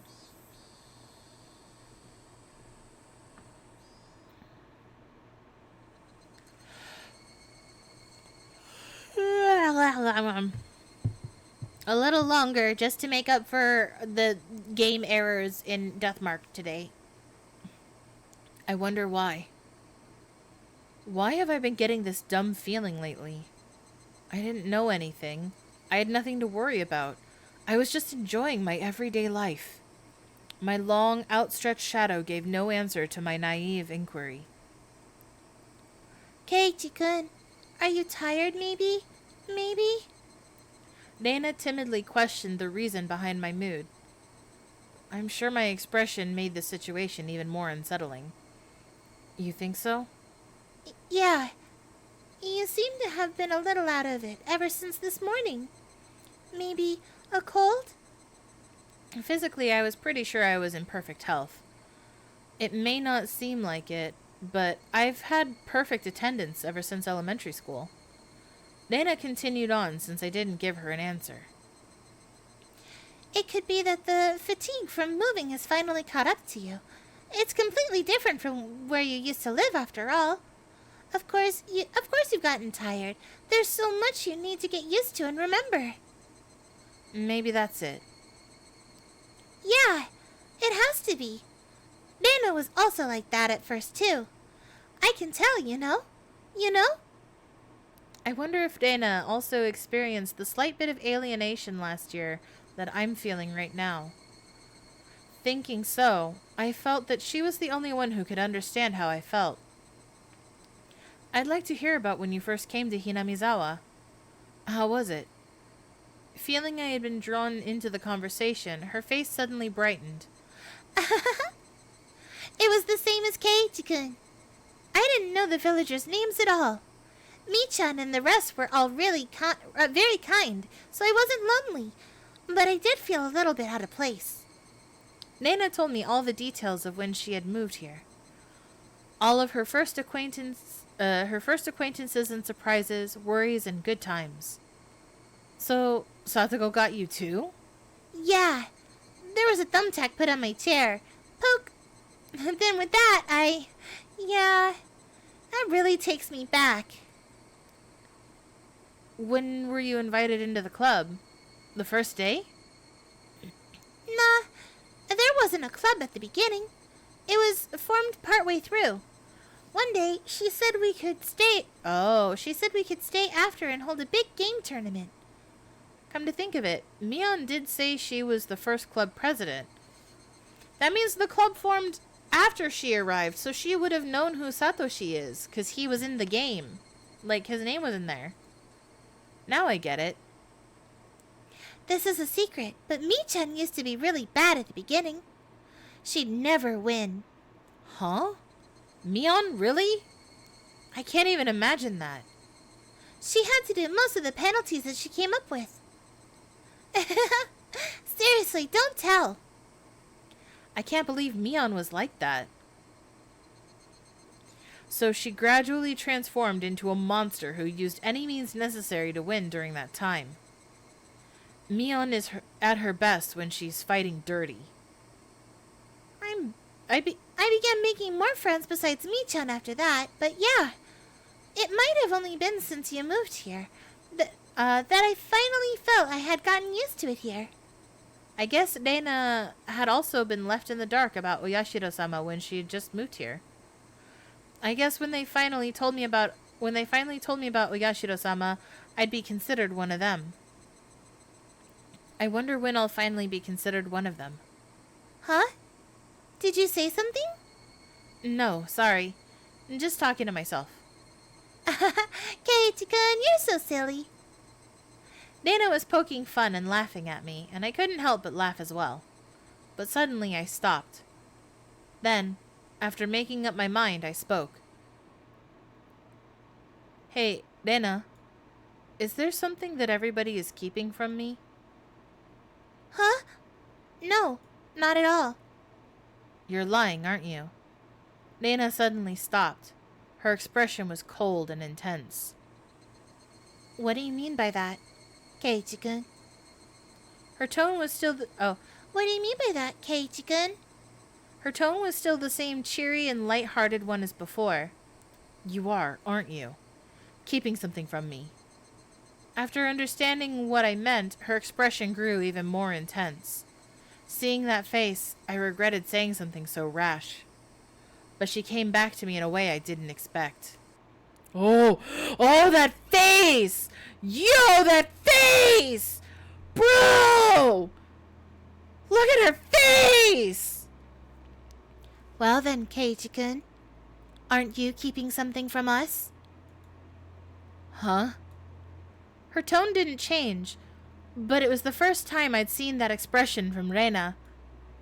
With how her gaze pierced through me, I couldn't believe this was the same Reina. Aren't you? Lies or secrets? Aren't you? You are. Secrets. She didn't actually say that part, but she looked as if she did. Yeah, never underestimate the quiet ones. Yeah, fucking Nana, my love! The incident with Tometake-san and how I felt alienated from the group. Even without having to think about it, there were things I knew I felt guilty about. But I didn't tell everyone about what happened with Tometake-san, to be considerate. I was keeping it a secret just the same way they didn't tell me about Oyashiro-sama. Then, aren't we even? No, I'm not. No lies, nor secrets. Liar. Her answer was instant, and it shook me. Nana stared as if burrowing through me, watching me like a hawk. Why would you say that I'm lying? Didn't you say that you were called to the teacher's room yesterday during the club meeting, Keiichi-kun? I know. You didn't go to the teacher's room. I swallowed hard. It clearly wasn't a bluff. She knew what happened. The teacher said you had a guest, didn't she? But you didn't talk at the entrance. You talked inside of the car nearby the school gate. With some man we didn't know. Dana knew everything. She knew that I was called out by Oishi-san, and that I heard about the incident with Tomitake-san as well. Did she know all of it? Exactly who was that man? I don't know him. Why did someone you don't know have business with you? I want to know that myself. Then what did you talk about? It has nothing to do with you guys. It was a lie. Oh! Usotsuki!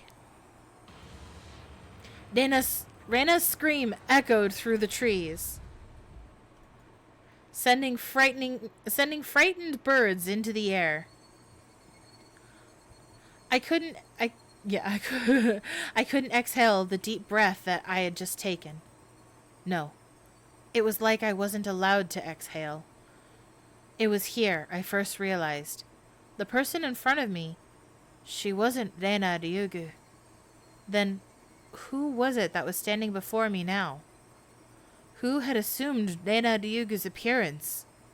I held my breath for so long I could feel myself suffocating. Right? And then she made a facial expression that Reina normally might have made. It didn't matter that it was Reina's usual smile. It chilled me to the bone. She drew closer to me. I felt her breath against my face. It wasn't the least bit exciting. Whoever this was, with Reina's face, was going to chew my nose right off. I cowered as I imagined that. Then, she smirked as if she was able to see right through me. We also have secrets, just like how Keiichi-kun has secrets. It was Reina's usual smile, but her eyes were still like that of a hawk's. Bringing her face close enough to mine to almost bump into my nose, she kindly persuaded me. I couldn't nod or shake my head. This person standing in front of me, this person who looked like Reina, frightened me to my core. I was terrified, knowing that she could hear the sound of me swallowing nervously. After what felt like an eternity, after a long, empty silence, she finally spoke. Let's go. It's getting chilly. It was Reina again. Smiling at me once more, she started walking as if nothing had happened. When I was released from her gaze, my legs gave out from under me, and I slumped to the ground. I wasn't able to lift a finger until Dana was out of sight. Who was that? I felt cold. My body was drenched in sweat. I was finally able to form a coherent thought and asked myself once again, who was that person who looked like Reina Ryugu? Keiichi-kun.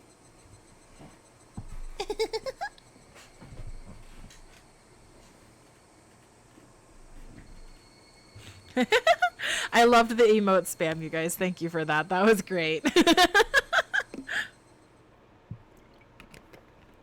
I loved your reactions. That was so good. I love Dana so much. She's such a spooky child. Ooh, ooh, ooh. This scene. I remember this from the anime. I wasn't ready. Listen, Yuzu, this one will get you every time. It's pretty intense. Even the anime, there are some moments where I had to take a second to breathe. Yeah. I'm gonna try and do my best to like make it creepy if I can with my narrating for you guys. I want to try and bring out as much of it as I can. I was out of it and couldn't bring myself to do anything until dinner except stare blankly into space. I was terrified from was I terrified from Reina going off on me? No, that's not right. That was someone else who only looked like Reina. Then who could it have been? It was a dreadful feeling.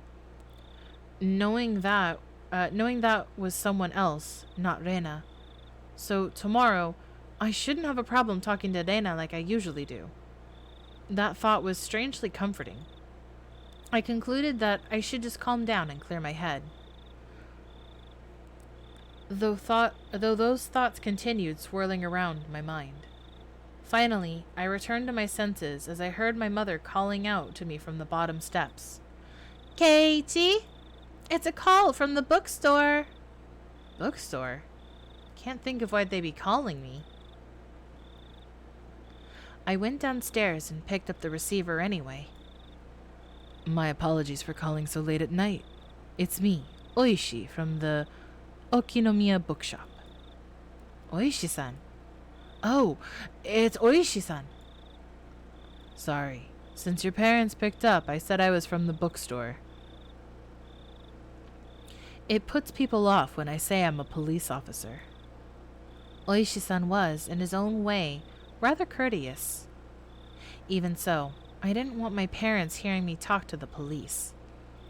I brought the cordless phone with me as I dashed back up to my room on the second floor. Sorry for calling so late. The phone number on the piece of paper I gave you was the old number. My apologies. Can you copy down the number I'm about to give you? Yeah. Okay. He gave me the number for his direct line as I wrote it down.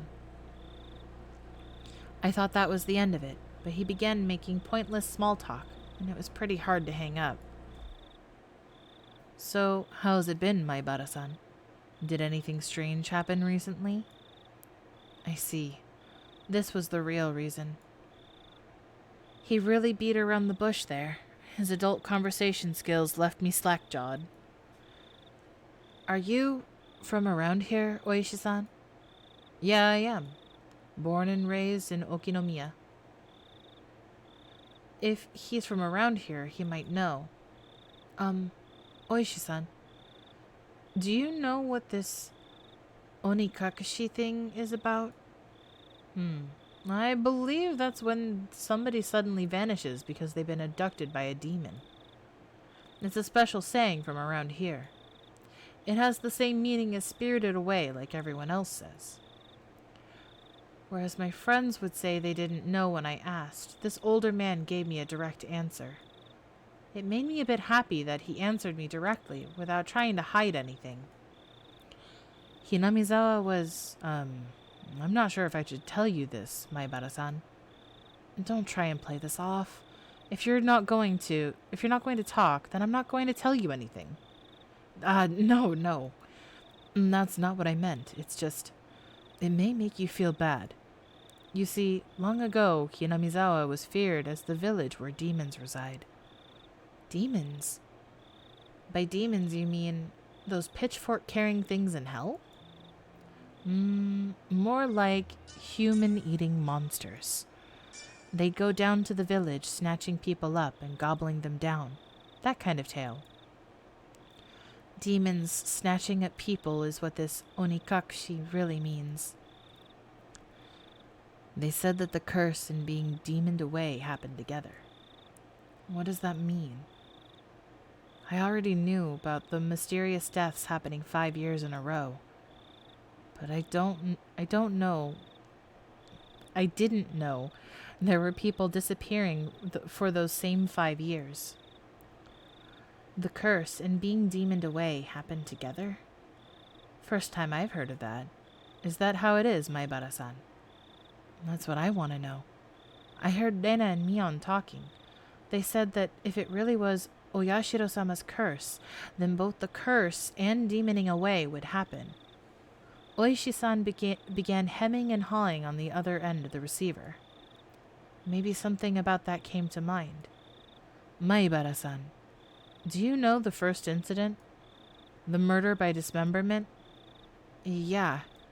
One of the 6 perpetrators is still on the run, right? Hypothetically. What if he isn't on the run, but was demoned away? Huh?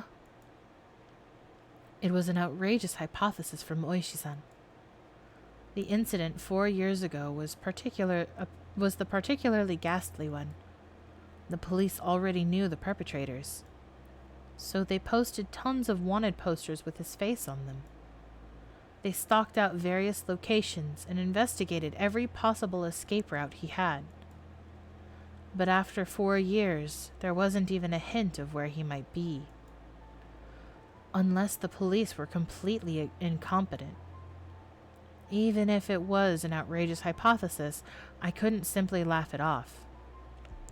Then, what about the incident the next year, when the man who supported the project and his wife both died in an accident? Well, actually, it was only the husband who died in an accident. His wife's body never surfaced. Unless we find the body, then it's considered a missing person by law. At the time of the incident, with the river below the cliff being muddy rapids, the police divers had searched every branch of the main stream of the river for dozens of miles, but in the end, they weren't able to find her body. But that's just them not being able to find the body. She's still dead, right? Isn't it different from being demoned away? We cannot say someone is dead without their body. Until a certain number of years passes, by law, she's treated as still alive. I'm not sure if it was right to call that being demoned away. The wife is missing. At least that part was reality. How about the 3rd year? The Shinto priest died of illness, and his wife committed unaliving. Maibara-san, that's actually the exact same scenario. The wife had supposedly thrown herself into the bottomless marsh deep in the forest around Hinamizawa, meaning it's all circumstantial evidence. They simply found her unaliving note in front of the marsh. A diver was able to recover a few remnants, but they weren't able to find a body. The investigative headquarters believed that she had faked her death and was still alive somewhere. I'm not sure if we could call these cases as being demoned away. It's just as you said, every year, one person does go missing. The incident this year, the woman with Tomitake-san has gone missing. And then what about the incident with the housewife beaten to death? Who went missing? I believe the perpetrator was caught, right? Yeah, we arrested him. He was just a miscreant with a record of narcotics abuse. He admitted to the crime while being questioned about a different incident. But, well, you see, after he was arrested, a child from the victim's home went missing. It's still under investigation. As to whether the disappearance had anything to do with the crime. But you said you caught him, right? Did he have an accomplice? No idea. It's considered a separate case. Moreover, we can't even check now, because while under investigation, that man died in his holding cell. He swallowed a spork and choked to death. It's not unknown whether it was an accident or an unaliving. Meaning, for the last 5 years, there's always one person who dies and one who goes missing? That's about right. No, actually, I'm surprised as well. I never realized they had that in common. I couldn't believe that this could help lead to the closing of those incidents. It was just something they had in common. Could it be those that demoned away have something in common? Oishi-san mumbled as he seemed to be thinking about it. So I summarized the events. The first year was the dam employee. Second year was the wife of the dam project supervisor. Third year was the wife of the Shinto priest. Fourth year was the victim's family's child, and the fifth year was the victim's girlfriend, I guess. It doesn't seem like there's anything that connects them. With the exception of the first year, wives and girlfriends, those do stand out. It does seem like there are a lot. Then that means the fourth year's victim child was different. It would have really stood out if they were all married couples, except it's not just married couples, but parents and children as well. Come to think of it, I believe Tomitake-san also told me the younger brother is alive and has moved, if I recall correctly. The child that went missing in the fourth year, who were they? Apparently he was quite mature, 1 year older than you. His name was Satoshi Honjo-san. Huh? Satoshi? I remember that name. Didn't they tell me Satoshi transferred out last year? He was at your school up until last year. Didn't they tell you anything about him? Come to think of it, when I transferred in, I believe they said my seat belonged to a recent transfer student. Then, where I sat once belonged to the one who was demoned away. It was his seat? I recalled the cold sensation that came from that desk. It made my hair stand on end. The sting of the mysterious... this string of mysterious deaths. Oh, hi Zeffy! Thank you for joining in. Thank you for lurking and stopping by the Mimic Manor. I appreciate you swinging by, even if it's just for a little bit. Thank you. I hope you've had a good night so far. Or, well, a time zone, depending on. But you say you're going to bed soon, so I assume nighttime. Oyashiro-sama's curse. I now knew how it connected to me. That chilling sensation, it was the feeling of Oyashiro-sama caressing the back of my neck. Oyashiro-sama's curse, huh? Could Oyashiro-sama's curse really exist? In all honesty, I was beginning to believe it, and I was scared. That was why I wanted to say it was a plot crafted by man and not the work of a curse. But the more I dug into it, the less likely that seemed. No, the more I dug, the more mysterious it became. If I kept digging, eventually, I'd reach the point where I'd learned something I really shouldn't know. To either be none the wiser or to seek an answer I may regret. Which one would I be happier with? Maybe it'll be me next time. My execution could only be delayed for 1 year. That was when I remembered. Dana. Dana said she may be the next victim of the curse. You mean Dana Ryugu-san? She transferred in last year and she's your classmate, isn't she? These incidents really might be a bit too disturbing for a girl. She's not just scared, is she? It wasn't that. She said it might be her next. She said it in a way that made me think she had a concrete reason behind it. It felt like she was convinced. Almost as if, you could say, she was frightened. Her sudden change in demeanor. That someone who looked like Dana but wasn't Dana. That might be unrelated. All the strange things that I felt from Reina today came back to me. I see. Then I'll be doing a bit of investigating on this end. Please continue your observations of Ryugu-san, Maibara-san. Are you asking me to keep Reina under surveillance? That's not what I mean, Maibara-san. I just want you to watch out for your friends so she doesn't end up the next victim. At that moment, just as my mouth was agape because I was so impressed by his mature, clever way with words. Knock, knock. A sudden knock at the door sent my heart racing. In an instant, I had pointlessly covered up the end of the receiver. Katie, get the door, please. On the other side of the door, I heard my father's oddly upbeat voice. What could it be? It's so late. Sorry, my dad just came in. Can we leave it at this for tonight?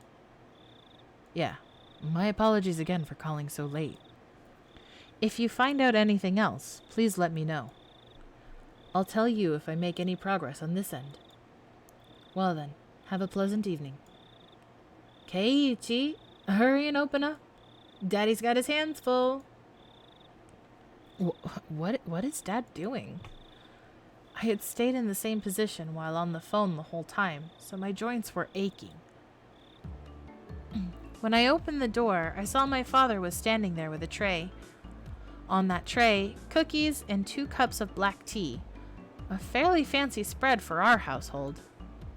There was even sugar and lemon slices on the side. Everything you could ask for. This was quite a show of hospitality. What's going on, Dad? What's all this for? Come on now, don't play around, Keiichi. I'm coming in.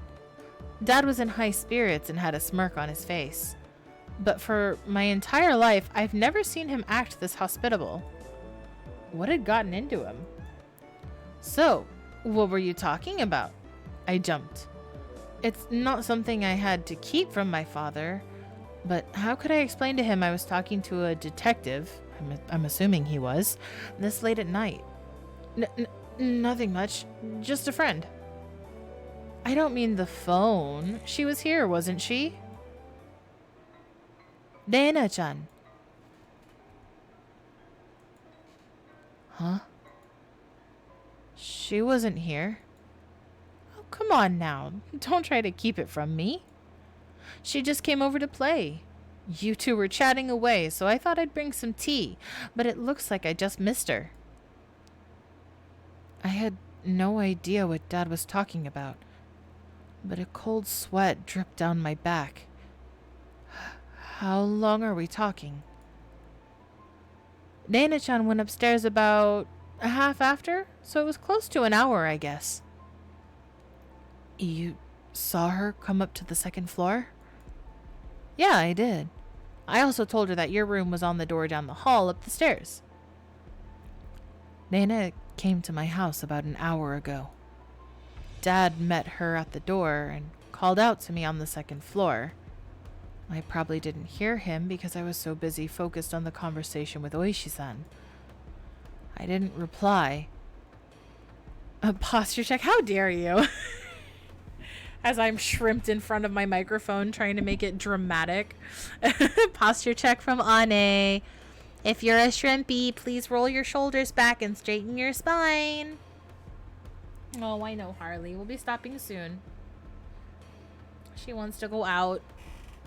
I know. I was curled, but also like leaning to the side, so that's fair. I gotta straighten out my spine. Yeah. Yes, thank you, Ane, for the posture check. I didn't reply, but he knew I was in my room, so he had her come inside. Then, told her my room was on the second floor. She thanked my dad and went upstairs. Then, about an hour passed. She passed by my dad just as he was bringing up tea and left. She came upstairs, and about an hour passed. Then passed by my dad and returned home. Then, after she came upstairs, and until she left, where was Rena? There's only a short hallway between my room and the stairs. Meaning, Rena had, for about an hour, in the hall, No, she couldn't have been standing in front of my door all that time. The door to my room wasn't particularly thick. You could easily hear everything being said inside. All of the ominous things and all the nonsense I spoke to Oishi-san about began rushing through my head. Honey, don't tease him. More importantly, you need to clean up your studio. It's a mess again. Mom yelled up at Dad from downstairs. Dad left the tray with me and went downstairs with a disappointed chortle. I followed my dad out of the room with my eyes. I looked down at the floor, around the doorway where Reina might have stood all that time. Just now, I was talking to Oishi-san, with my back turned. Reina was standing there, a mere 6 feet away, the whole time. All that time in this dimly lit doorway? What did she see? What did she hear? For what reason? As the steam from the two teacups ominously wafted and twisted, the aroma of black tea filled my room.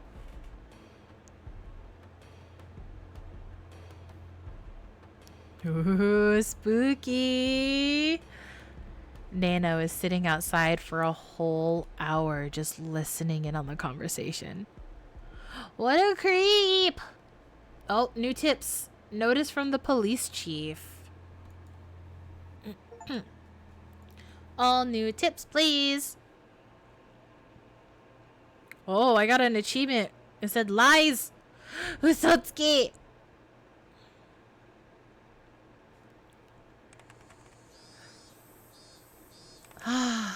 July 1st, 1982. To Departments 1 through 12. Prefecture Police Headquarters. Director General. To the Chief Constable and all facility managers.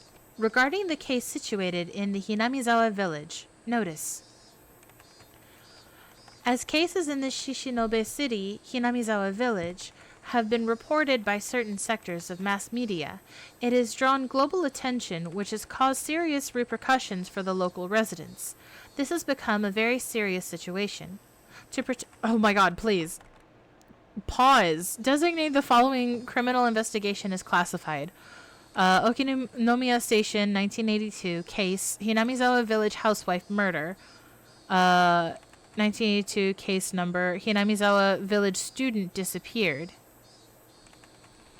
2. Non-disclosure information.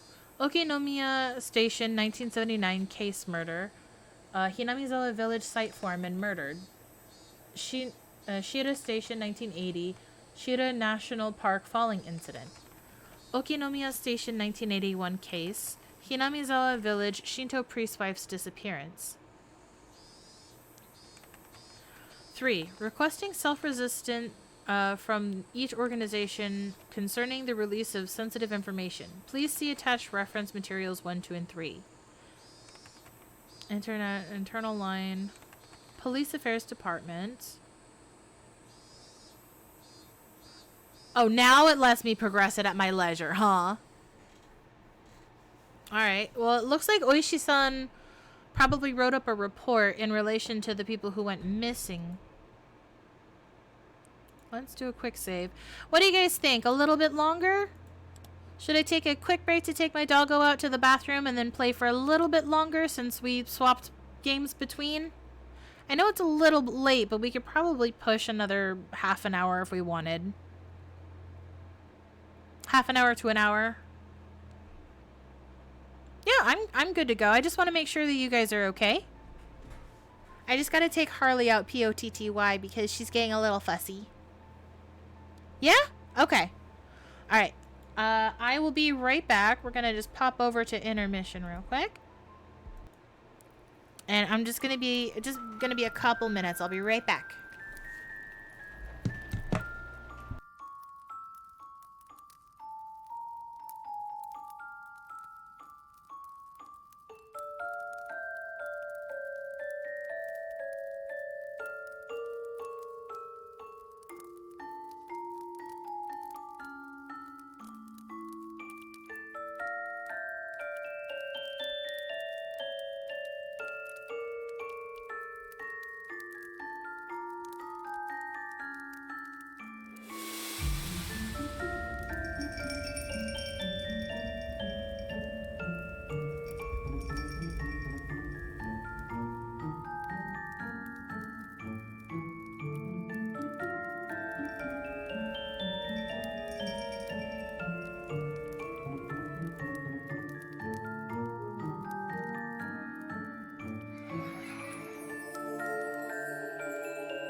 Oh, oh. Okay, everybody, Harley's been taken care of, and now we can continue the story. And I have a fun-sized payday because they had some on the table and I stole one.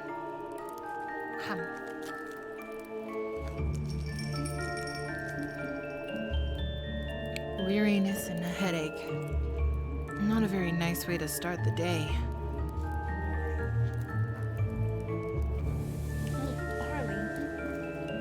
Harley, you gotta breathe.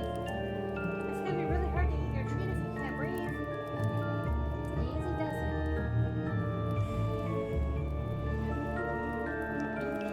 it. What's wrong? Keiichi, you don't look so well. When did you go to sleep? It seems that my mom had noticed my sullen state. Yesterday, I kept on waking up in the middle of the night. Oh, change the screen! Oh, thank you, I'm dumb. Wait, that's the wrong one. That's the wrong one. Hold on. Minor scuff, don't worry about it. Thank you. You guys didn't miss anything. It was literally just a picture of the kitchen. I got distracted by my dog. I'm sorry. Thank you for tolerating me and my dumb gremlin brain.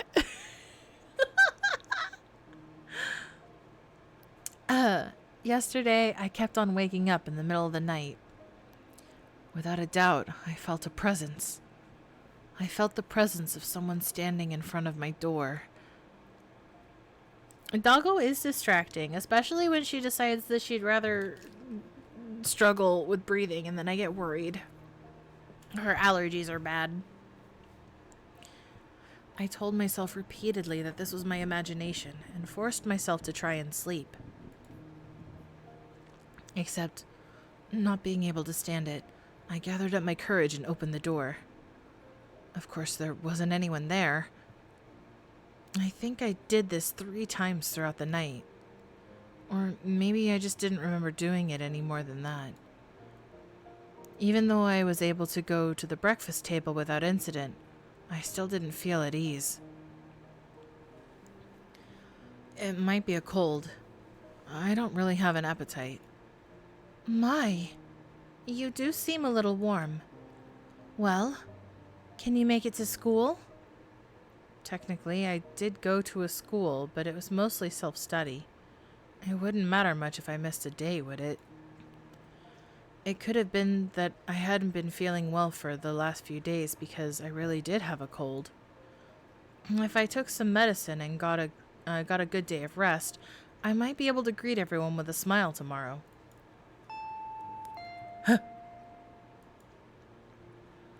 Startled, I looked back and forth between the entrance and the clock. It was 10 minutes later than when I usually meet up with Rena.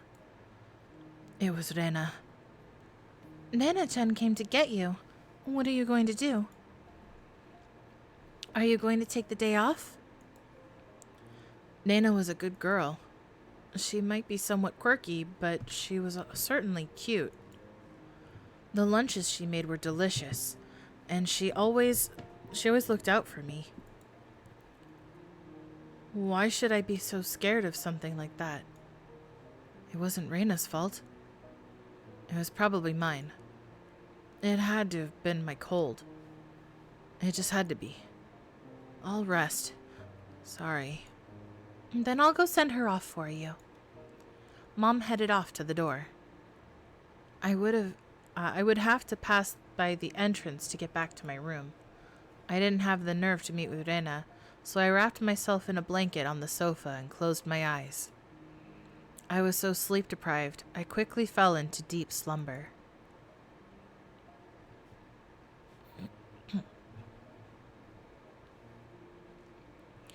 I had only intended to lie down for a bit, but it was almost noon when I woke up. I called out to my parents, but they didn't seem to be around. On the table, I found lunch prepared and a note. Mom and Dad had apparently driven off to somewhere far away. It likely had to do with Dad's work. And this happened every so often, so it wasn't that unusual. They wouldn't be back until sometime after dinner. On the note, it said, "The insurance card is in the cabinet. Take it and go to the hospital." There was also a well-drawn map to the hospital. That's right. I hadn't been there before, so I didn't know exactly where it was.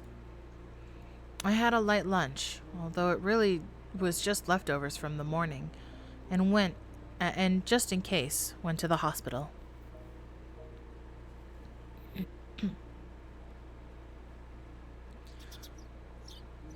Normally, I'd never be here, in the middle of a weekday. Just walking around like this had me feeling guilty. It was an odd feeling. Following my mom's map, I took a road I usually never used. After walking for a bit, the hospital sign came into view. EDA Clinic was written rather stylishly on the sign. The clinic wasn't very big, but based on the scale of the rest of Hinamizawa, it was far too grand. There was a parking lot and even a reserved spot for buses. They must be making a mint. I spaced out in the air-conditioned waiting room until it was my turn to be seen. Maibara-san, please make your way to the examination room. No, my microphone's freaking out. Is there a ghosty? Or is it just because I'm sitting so close to my microphone? Are you responding to my heartbeat? What is going on?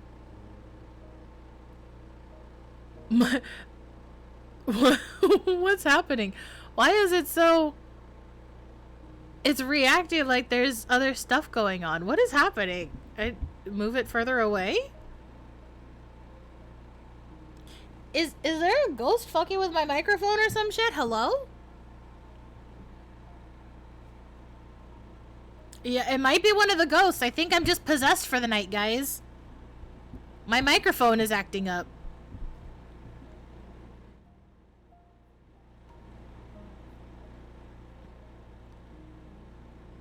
Okay. That might be okay now. I turned the sensitivity down a bit for the gains. That might fix it. Oh, come on. Stop. Huh. I mean, you know, it does sometimes work if you tell them to fuck off, but I seem to have fixed it for now. If it starts up, then I'll banish them from the room while I'm streaming. I mean, the last time this happened, it was when I was trying to sleep, and, you know, you kick them out when you're trying to sleep, and then you're good to go, but, you know. Ghosts, what are you gonna do? And send them to the Shadow Realm? Listen, if I had the power of the ancient pharaoh, I probably could. But I'm not that strong. I can only banish them into the kitchen.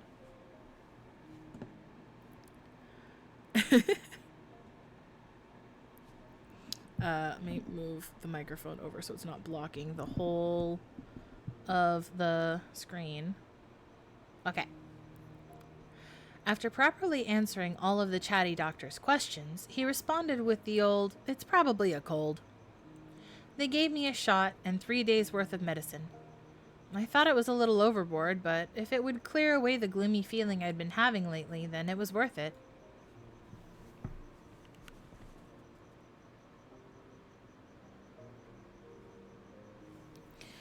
I settled the bill and took a quick trip to the washroom. As I was leaving, I overheard a conversation between some elderly people who seemed to be regulars at the clinic. Hell yeah, elderly people. Grandma voice. Of course, I had no intention of eavesdropping. If it just wasn't for that word. It must have been an Onikakushi. I wonder. She was still pretty young. Might have just eloped. With whom? That man from Tokyo who visits every season. That young one with the big camera. Didn't you know they were getting along pretty well? Were they talking about Tomitake-san? I could feel my ears perking up. I don't know about that, but you have to make preparations before you elope. leave a note or quit your job or something. It's an elopement because they didn't leave a note or message. The thought that I'll never see that young nurse's face again makes me rather sad. Takano-san is an upstanding young woman. She'll be fine wherever she goes. So her name was Takano-san. That woman with Tomitake-san. And she worked at this clinic? Oyashiro-sama's shadow was following me everywhere I went. I started listening more closely, but they began talking about fishing, and it didn't seem like they were going to revisit the topic, so I gave up and left. Thus, even though I was separated from the daily monotony of school, I wasn't able to escape from Oyashiro-sama's shadow. But of course, Oyashiro-sama was the guardian deity of this place, of Hinamizawa. As long as I was in Hinamizawa, I wouldn't be able to escape.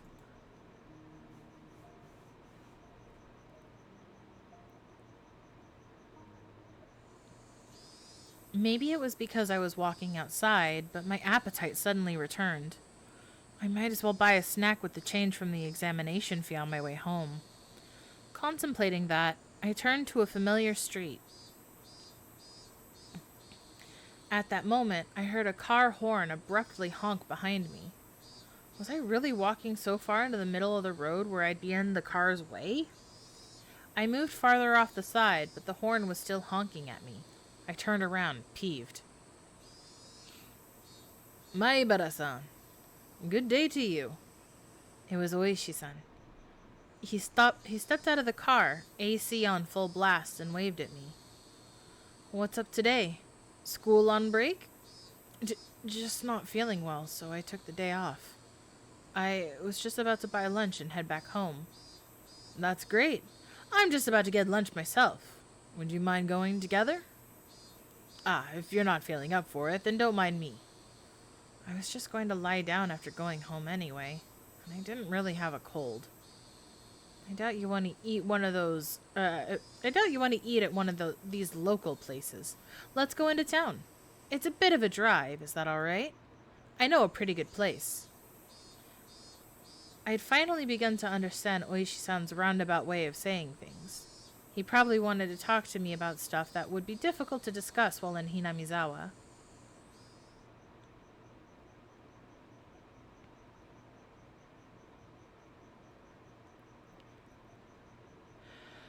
I went with Oishi-san, riding in his frigid car.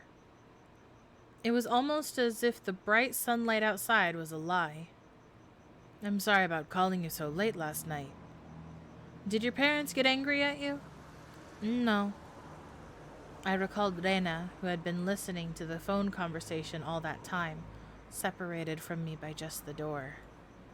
Even now, the brightness of the sunlight, the thought still creeped me out.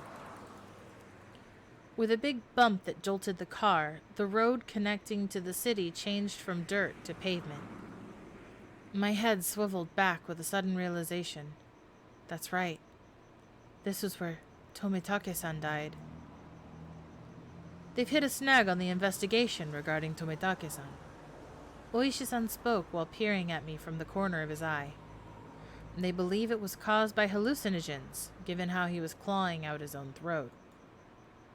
But a drug that could cause that to happen so suddenly is extremely hard to come by. Bear in mind, of course, the autopsy was done with that premise in mind, but we didn't find any leads. You know that thing you see in the comics all the time? Where there's a drug that if you put it in them, it doesn't leave any traces? It exists.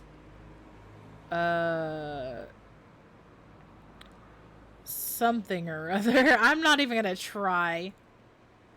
Well, it's pretty common.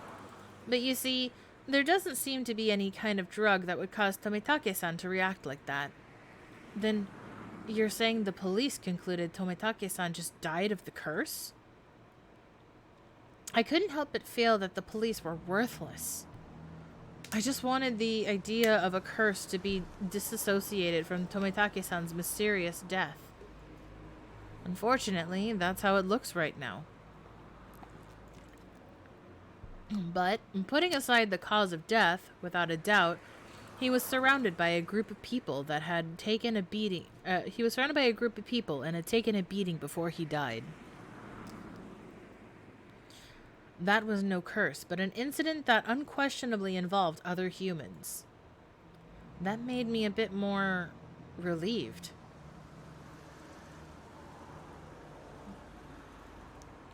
We passed in front of the rather desolate, but still busier than Hinamizawa, train station. The car pulled into a restaurant parking lot, and I followed Oishi-san into the shop. It was pretty crowded, but there were only adults at this hour. Of course, there wouldn't be children in here in the middle of a weekday. 2, please. Non-smoking. This way, please. When you're ready to order, please call me over. We were led by a peculiarly dressed waitress to our table. I sat with Oishi-san in the booth. So, what do you think? Are the waitress's outfits cute? Huh? Well, I guess? This shop is always quite busy. It's more about the waitresses than the food, you see. Uh-huh. Oishi-san, you're leering. Am I really?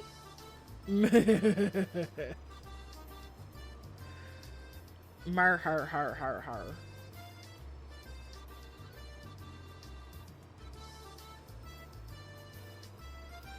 Regardless of how the waitress looked, the food was decent enough.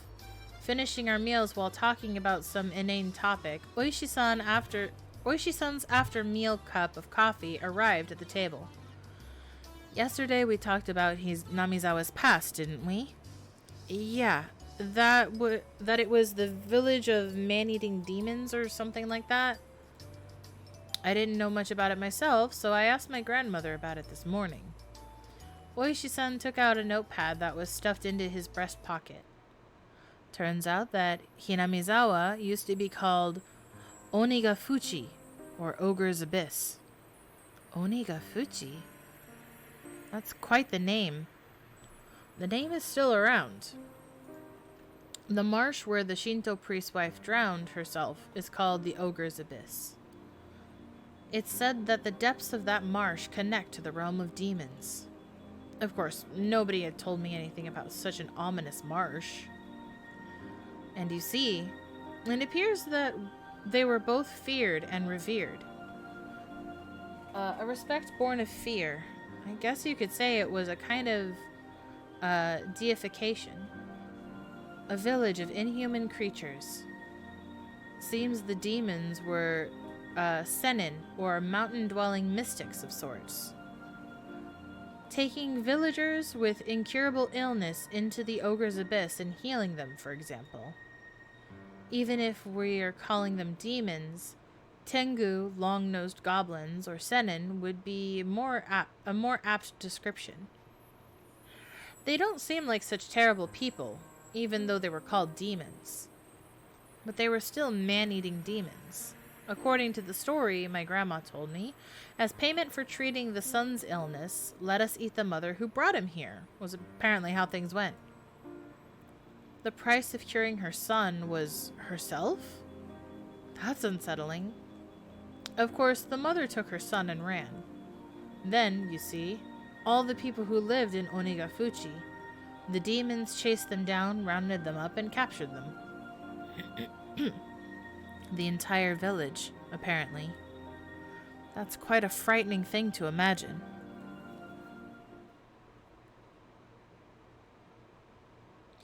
In the end, it seemed both the mother and son were caught and eaten. The end. There's a problem with this story. Both witnesses in the story were eaten, so nobody would be able to tell the tale. Huh? There are plenty of old fables like this. In contrast to the ghastly tale, Oishi-san laughed heartily while sipping his coffee. But, well, there are quite a few other tales, where the demons from Onigafuchi band together and capture their prey. I recall that Mion said all the villagers united and fought against the dam construction. I saw similarities with how that part about unification overlapped. Normally, they hunted down a single person they chose, and they chose who it was going to be beforehand. Huh? That caught my attention. Oishi-san also appeared to be pondering what that meant. My grandmother told me that you must never interfere with the demon's hunt. You should just hole up in your house and hide under the covers, she said. So what does this all mean? It means you mustn't ever help or protect the prey. As long as you don't disturb the demon's hunt, no harm will fall upon the villagers. It seems there's that kind of rule. Basically, don't help the victims. Pretend you didn't see the atrocities, in other words. What happens if you break the rule? Well, they're man-eating demons after all. Many parts of that tale caught my attention. Parts of the story he told me overlapping with his theory that the perpetrators were all the village families. Even if it wasn't the whole village, it was conceivable that the villagers were hiding under the covers and leaving them to die when there's a group that was on their hunt, wasn't it? I didn't dare speak. Then, Oishi-san, I guess it looks like it's either the village families or the group of villagers perpetrating the crimes? What do you think, Maebara-san? Excuse me. Another cup of coffee, please. That's what I wanted to know. It seemed that we were both waiting for the other to say that last part. I waited for the waitress to finish pouring coffee before speaking. Last year, I had a nagging feeling when Satoshi-kun disappeared. Oishi-san muttered as he watched the milk swirl around in his coffee. So those friends of Satoshi-san, meaning your group of friends, Maebara-san, I had a bit, really just a bit, okay, of a background checking done on them. If Oishi-san had said this to me before, I would have been furious since he told me earlier not to suspect my friends. But as I was now, I couldn't. This might sound pretty stupid. Maebara-san, if you feel that it's stupid, please say so. I'll just stop. Oishi-san was wearing the most serious expression that I'd ever seen from him. It was as if he was telling me to prepare myself and listen. There were quite a few things that I regretted hearing from Oishi-san, but none of them were as threatening as this. A little voice inside me was screaming like an alarm. Stop, Keiichi. This was probably the last one. I took a deep breath and silenced that voice. I would not run from the truth. Please. That was all I could utter. Oishi-san stared into my eyes silently for a few moments. After he was certain I was ready, he began. The victim of the incident in the first year was the overseer. A few weeks prior, he had an altercation with Mion Sonozaki. Multiple altercations. Oishi-san had said before that Mion had defied the dam project vehemently. Well, it wasn't hard to imagine how she'd be if she got worked up. In the second year, the married couple who supported the project died in that accident, right? They had a daughter. Her name is Satoko Honjo-san. Huh? Satoko meaning Satoko? Oishi-san's look told me that my voice was too loud. I realized it as well and quickly quieted down. The Shinto priest and his wife who died the third year, you see. Their daughter is Rika Furude-san. Rika-chan was... The housewife who died in the 4th year. You already know, don't you? It was the step-aunt of Satoko Honjo-san. She was in her aunt and her uncle's custody, as she had lost both of her parents in the accident. She lived in the victim's house. I could tell my lips were getting dry. I didn't even have the wits to keep my mouth from hanging agape.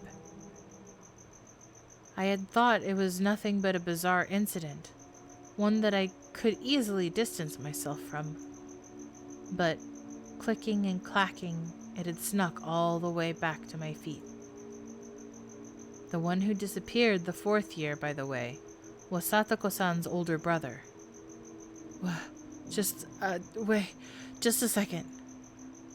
It took everything I had to finally say that. I gulped down a glass of water and once again wiped my face with a napkin. Calm down, Keiichi Maibara. But Oishi-san was relentless.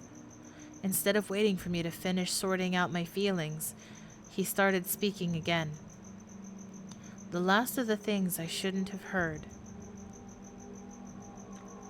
All of the victims seem to be connected to your group of friends. That has to be just a coincidence. Maibara-san, keep it down. Everyone's looking. Mion? Satoko?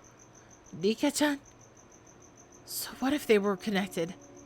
You're telling me all of my friends? It couldn't be. It just couldn't be. Oh, Dana is different, isn't she? Dana isn't connected with the victims at all. Dana Ryugu was living in a suburb of Ibaraki Prefecture up until last year. Well, it's true she hadn't directly met any of the victims. He said it in a roundabout way. Is he saying she's also connected? Actually, I looked into her. Before Ryugu-san moved to Hinamizawa, she was suspended from school. It seems she went through her school building and broke all of the windows. Dana did that? She broke all the windows at her school? That same silly Dana had... I couldn't even imagine it. It seems that after her 3-day suspension, she didn't return to school. She went to a neurologist who was diagnosed with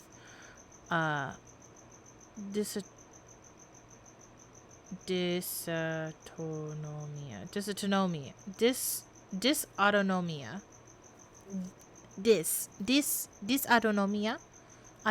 this one. I'm sorry, I struggle. I can't read, you guys. I don't know how to read. I have an 8 intelligence modifier. I cannot read. She was given weeks of counseling and medication. I wonder if it was something like a nervous breakdown.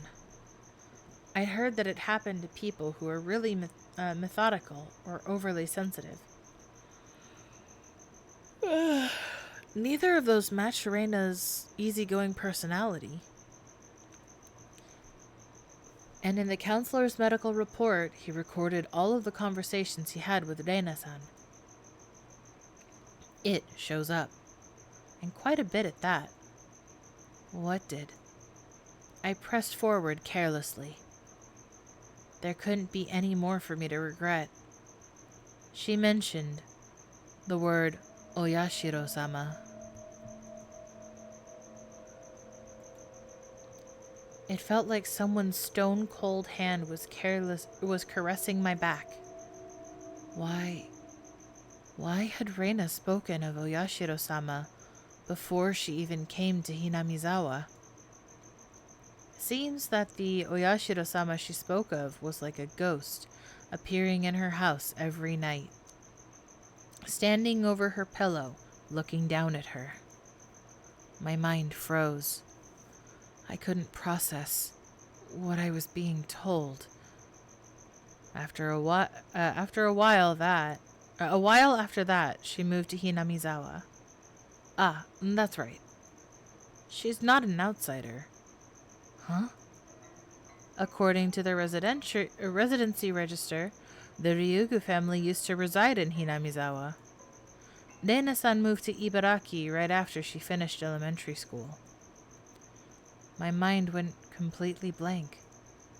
It was similar to the static you see on a blank TV channel. My ears began ringing and I lost all sense of comprehension. Maibara-san, are you all right? Shall we stop? Those words brought me back. I couldn't let it end here. Now I understand Reina. Then, how about the last victim, Tomitake-san? Who was he connected with? Irritated, I let out one final reprisal. All of them. Have you forgotten, Maibara-san? Didn't you all spend the night of the festival together quite merrily? Quite a few of the officers saw you enjoying yourselves. Now there was nothing I could respond with. I fell silent as my brain turned to mush. We should get going. Ah, Maibara-san, did you take your afternoon medicine? I had completely forgotten about the medicine I'd gotten today until Oishi-san had said that. I got another glass of water and we left the shop after I chugged it down. We got in the car and returned to Hinamizawa via the rough road. I never really paid attention when I was on my bike, but did cars normally shake this much? It was almost as if the road was desperately trying to tell me something. Ba-dum. That big jolt was from the difference in elevation of the road when it changed from cement to dirt. I was certain I had heard Tomitake-san's scream. I sat in the silence, just letting myself be shaken by the car. I'll drop you off at your house. You missed school because you're ill, correct? My apologies for the long conversation. Why did you talk to me? I blurted out the question. Really, just blurted it out. I didn't expect an answer. I did check with you first, didn't I? If we should just stop. Not that. Why did you reach out to me? I understood quite well that Oishi-san was investigating this string of suspicious incidents. But why was he telling me all this? I knew nothing and I couldn't help. Everything Oishi-san spoke of was news to me. First of all, what could I, having just moved here, know? By chance, if there was a reason for Oishi-san to reach out to me, then it would have to be that I looked suspicious to Oishi-san as I was part of Mion's circle of friends. I'm retiring this year. I plan on moving away after retiring as my grandma wants. So while I'm still on the case, I want to bring the truth behind this incident to light. So, Oishi-san, you suspected them, don't you? All of them. Oishi-san didn't really give a response. It felt a little late, but I thought it was his way of showing a bit of consideration for my feelings. This is mostly my intuition from 30 years on the job. Maibara-san, you're the one in danger. Huh? I wanted to reply with, that was absurd, but in my downtrodden state, I couldn't bring myself to say it. I'll be retiring this year, so I won't be at the Watanagashi next year. So I want to settle things. In other words, he was insinuating that on the next Watanagashi, I might be the victim. I've been warned by the chief as well. Each incident in the string of cases has been solved, so don't bring it up again, or so I was told. This is the pressure that I'm facing. Pressure from what? Someone in Hinamizawa. We've arrived. Is this fine? After some time, the car finally reached the path to my house. The clock read 2 p.m. I was surprised so little time had passed since we ate. It was hot outside the car. The chirping of the Higurashi hurt my ears. I won't mind if you just forgot everything I told you today, but I'm still going to keep investigating. I'll end Oyashiro-sama's curse this year. So you're saying I should contact you if anything happens? It's fine. Just contact me when you feel you have to, Maibara-san. I wasn't collected enough to understand Oishi-san's roundabout way of saying it. Be sure to take it easy. I'm sorry for throwing all this at you while you're taking the day off because you're sick. I didn't really give any sort of response. I'll always be on your side. If anything, believe that. I'll be off now.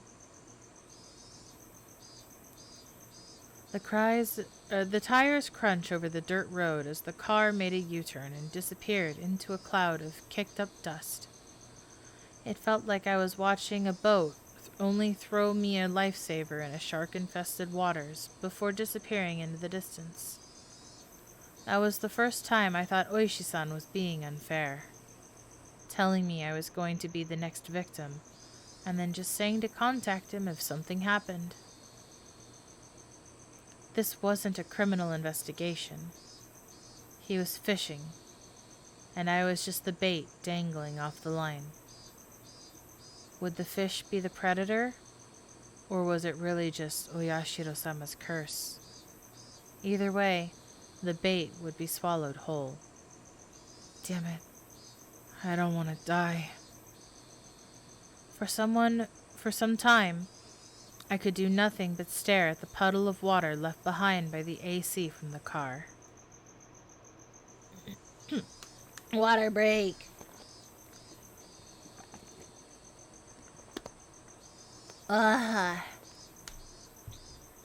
My throat.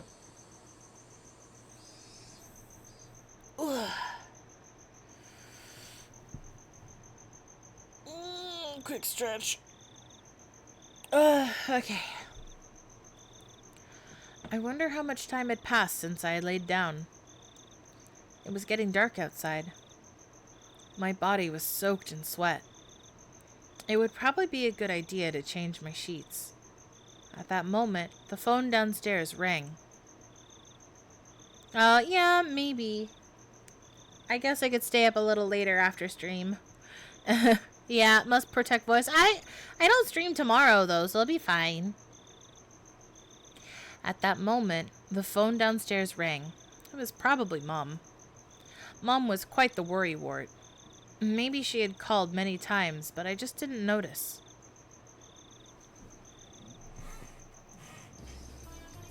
Hello, this is the Maibara residence. Oh, he is alive. Hello, this is Mion. How you doing? Is this one of Keiichi's friends? Keiichi is resting now, but... Shall I put him on? Huh? Is this his dad? Sorry. Baka. You fell for it. Huh? Kei-chan! After our exchange, we both had a good laugh together. Except I was suspicious of her, even as we were laughing. Was everybody really involved with the incidents? The fact that I couldn't say no saddened me. I'm relieved that you seem well. Nena was really worried, you know. Satoko-chan was happy and said you got what you deserved. Rika-chan said, how unfortunate, he's sick. Heh. Looks like everybody was making a big deal out of it. Well, you know. So, Kei-chan, is now a bad time to come pay you a visit? A visit? No, it's okay. It's not like I'm dying. My grandma made a ton of mochi, you see. I was told to share them, so I'll bring you some. Oh, it's me on this time instead of Nena? Hey now, you'll catch my cold. Not to worry. Both Rena and I are too stupid to catch a cold. Oh, wait. I feel like I remember this from the original. I thought it was just Rena, though. See ya. Be there in a bit. She hung up cheerfully. Reina's coming too? That's what it sounded like. Yeah, Ane, I think it's the scene that you hate. I think it's all just going to be text, though. I don't think it's going to actually show it. I know, Ane, I'm sorry. Hopefully it's not too bad. Yuzu, if you have a fear of finding unwanted things in food, you'll probably want to be cautious with the upcoming scene. Okay. I was still concerned about meeting Reina, but I guess if she was with Mion... yeah, probably. That scene is really off-putting. It's very jarring if you're not expecting it, because it's definitely a primal fear. Especially, like, when you see it, it's like... I would absolutely lose my shit if something like that happened to me. And then a couple of years ago, I had something similar happen to me. Though it wasn't intentional, it was just... I had some chunky peanut butter once, and there was apparently a shell that had made its way into the chunky peanut butter, and it scratched the hell out of my throat, and now I can no longer eat chunky peanut butter, because I fear it happening again. It was very painful. So, yeah. Primal fear. I know. I'm so sorry if I just ruined chunky peanut butter for anybody, but... I mean, so long as you chew thoroughly, you'll probably find it before you swallow it, unlike me. Make sure to chew your food, kids. I heard the doorbell 10 minutes later. How are you feeling? Did you take your medicine and rest? I did just that. Thank goodness you look well. I was worried. Sorry, I'll be fine by tomorrow. Mion showed a complete lack of concern for someone who's recovering, and Reina looked like she was worried about me from the bottom of her heart. It didn't look like there was anything behind those expressions. I thought we might hang out for a bit, but it looks like you're not quite in the condition for it. Hmm? You don't say. It seemed my face appeared a bit sullen. Then here, Keiichi-kun. These are mochi Mi-chan's grandma made. Reina held the package wrapped in newspaper. There might be about 5 in here. It was quite hefty. Ah, thanks. Send my regards to your grandma, Mion. Yep. There's one that I made in there as well. I wonder if Keiichi-kun can guess which one. This is Kei-chan's homework since he missed the club meeting today. There are letters on each mochi, so I'll ask you tomorrow. Were you checking if I was feeling better, or did you just come here for club activities? Yep. Looking fine. Guess you'll be able to make it tomorrow. Man, what are you gonna do if my fever comes back because of your shenanigans? Mi-chan, we shouldn't be making such a racket. Let's go. The other people here will get angry. Both of them thought my parents were home. It was because the entranceway was a mess. You're right. Let's get going. By the way, Kei-chan. Yeah? What did you eat for lunch? Oh, her face. The sudden question startled me, and I went wide-eyed when I saw Mion. I had never seen her like that. It was a highly unsettling visage. But why is she asking me about what I ate for lunch? What she said was so inane, it was almost meaningless. The way she said it, it was almost like she didn't even care at all about what I ate. I ate out. She must have suspected that I was with Oishi-san. Anyway, I felt that if I hesitated or tried to change the subject, then they'd read too deep into it, so I tried answering as quickly as possible. Except, contrary to the efforts I had made, there was a pause before they replied. So you ate out for lunch, Keiichi-kun? The glimmer from Reina's eyes had changed at some point as well.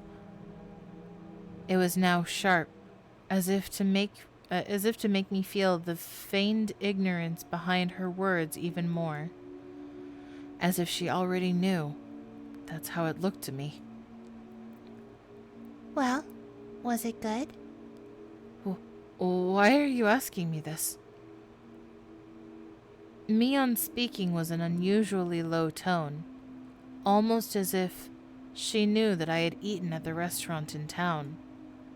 No, I'm overthinking this. I mean, both of them should have been in school at lunchtime.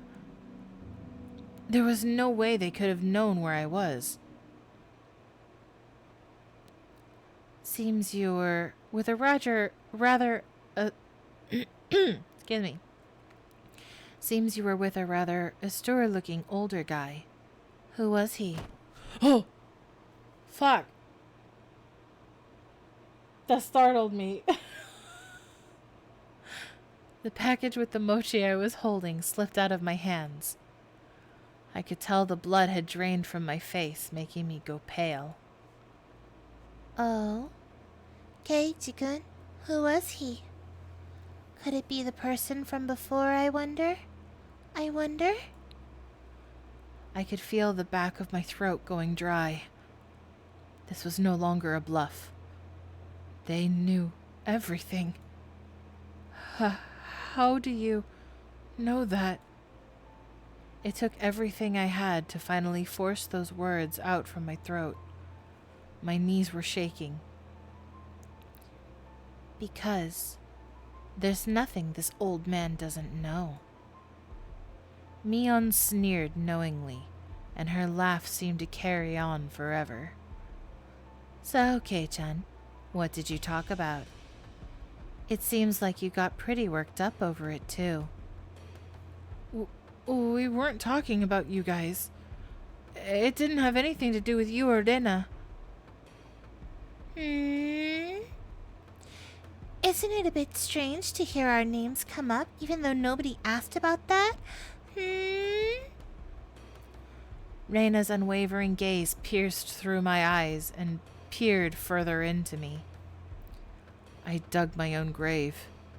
My heart was throbbing so much it felt like it was going to explode. Well, whatever you're trying to hide, this old man already sees through it all. Remember that.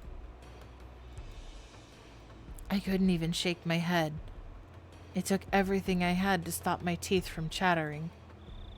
She never let her gaze break from mine, even as she tilted her head slightly. Keiichi-kun, you don't look so good. I think you should lie down. That's true. We should both head back home. As if nothing had happened, they both giggled at each other and started making their way out. That's so creepy.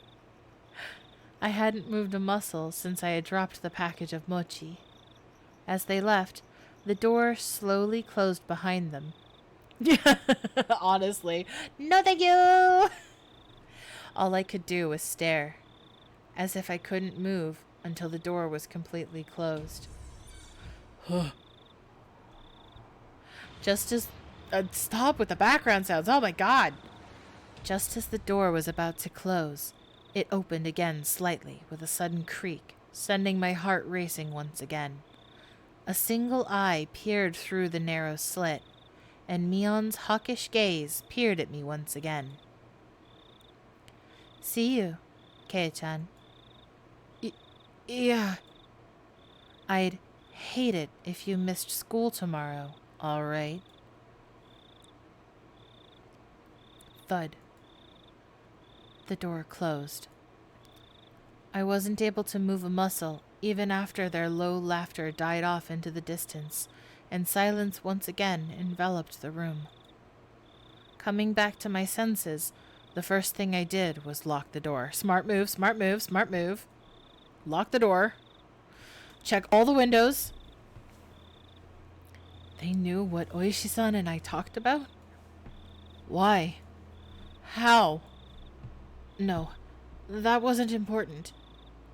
Thinking about it now, all of it could have been overheard from the beginning when Oishi-san met me. Just as Mion said, I couldn't hide anything. Then, what were they trying to tell me? That part was obvious. They were warning me not to say anything unnecessary. What did they deem unnecessary? I only talked with Oishi-san about one thing, and they were warning me that was unnecessary. What was it that Oishi-san talked to me about?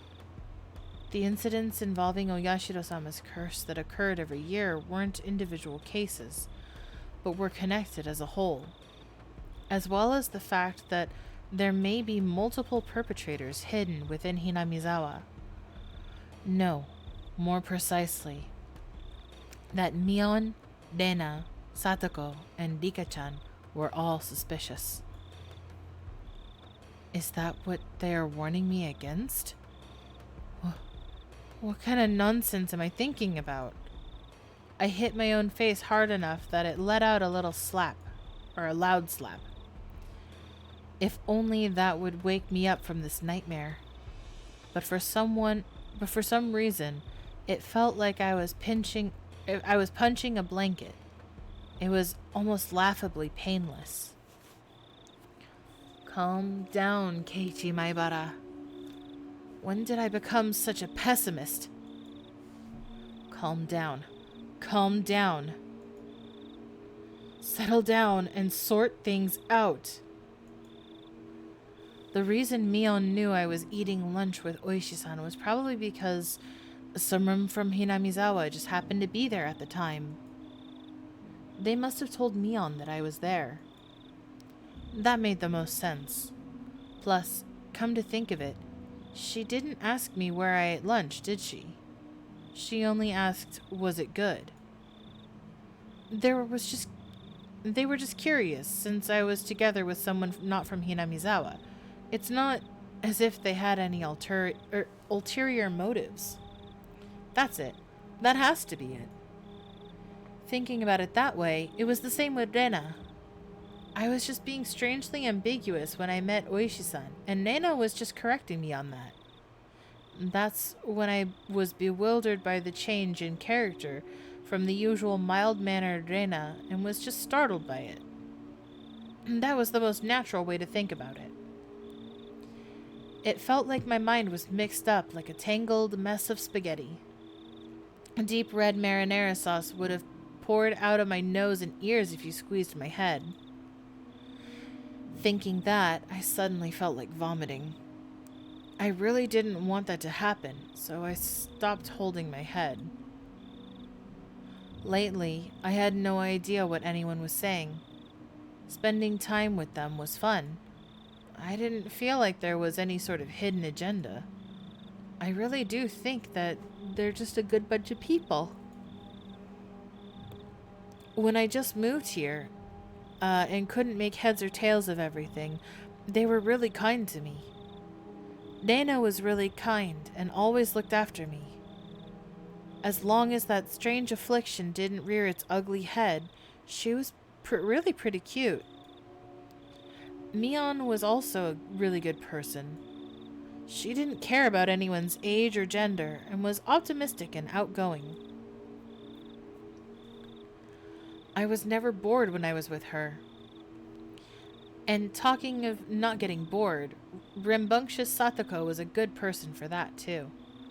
She was pretty bratty, but that was just the way she interacted with others. Rika-chan was the same way. She didn't speak often, but that didn't mean she was always silent. They're my friends. But after hearing the better untold secrets of Hinamizawa from Oishi-san and Tomitake-san, when I was told about Oyashiro-sama's curse, things started going crazy. Then, hearing from Oishi-san that Mion, Rena, Satoko, and Rika-chan were all suspicious, After that, everyone changed. That's right. It all started getting weird after Oishi-san told me all that strange stuff. At that time, I really should have just not listened to those weird stories. And I even shouldn't have heard about the past incidents from Tomitake-san on the night of the Watanagashi. If I hadn't gotten that strange sense of curiosity, if I just hadn't... That's right. So that's why they... Tomitake-san.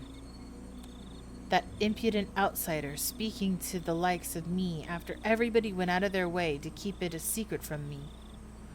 They probably... Oishi-san as well.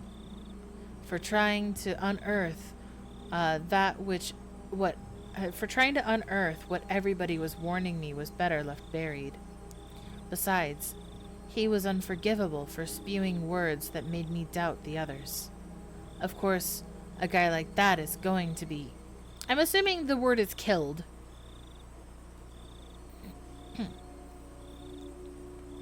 But Tomitake-san and Oishi-san were nothing but outsiders after all.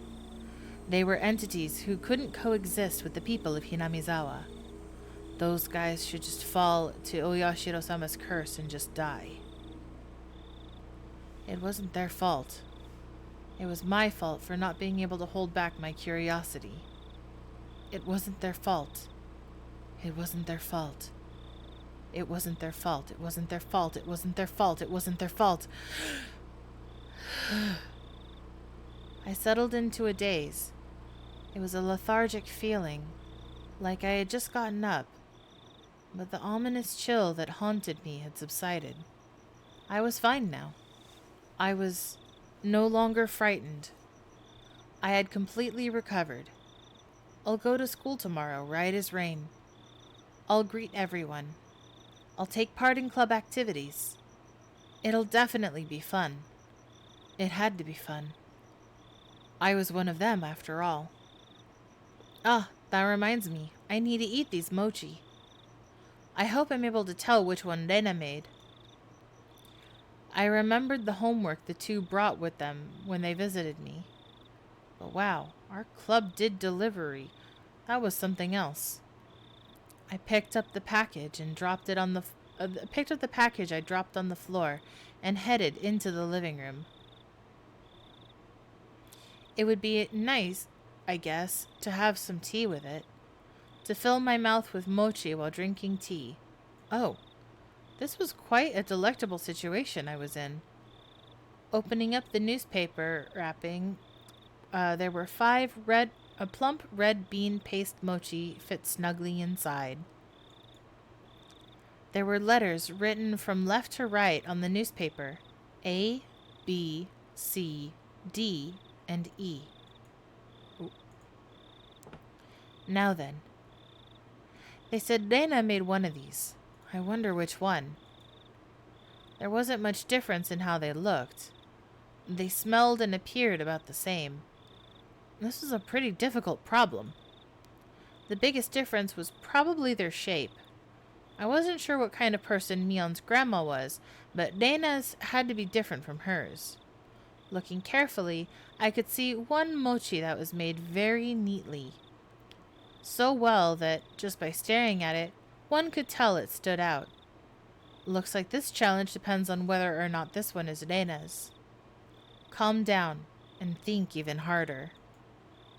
Mion had said her grandma had made a ton of them and was told to give some out, if I remember correctly. So that means 4 of these were from that large batch. Then what about Rena's? She probably only made 1, so she probably spent quite a bit of time on it. Meaning, the one Rena made was this one, E. For a moment, I thought it may have been a trap Mion laid as she knew I'd pick up on it, but that probably wasn't the case. I wouldn't be so sure if I knew Mion had made it, but since she said Rena made it, it probably wasn't a trap. All right, my tea is ready too. I'll start with the defending champ Mion's grandma. Let's see. Not bad. The smooth bean paste and soft, chewy texture left little to be desired. The tea I drank afterwards also accentuated the experience. This was quite an exquisite piece of work. Heads up for those who are made uncomfortable by foreign objects found in food. We are about to reach the point. Yes. Now, how about Reina's? The creation was so delicate, one would think it was a high-class Japanese dessert. Since I normally had quite the appetite, I was slightly worried about the size of the portion. But, well, first, a bite. This was quite a difficult one to judge, actually. The ingredients were exactly the same, so there was little difference in flavor. What was different was how it was shaped at the end. So it was to be expected. I just knocked something down. Oh. I knocked over my crochet needle. Hold on. Speaking of needles, crochet hook would be the more appropriate term. Let's put that back on the desk. I knocked it down with my elbow, sorry. So the deciding factor would be presentation and volume. The well-formed and well-sized champion versus Reina, the challenger, with a size you just couldn't get enough of. I'd only had one bite of Reina's. I would probably have to wait until after I was done eating to make my decision. Maybe there was something hidden inside that could cause an upset. Chew. It seems my prediction was right. My tongue touched something.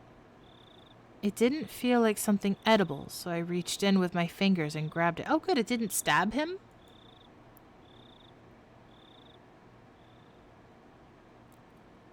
What was this? Before I could fully comprehend what it was, I threw away the rest of the mochi I was eating as fast as I could.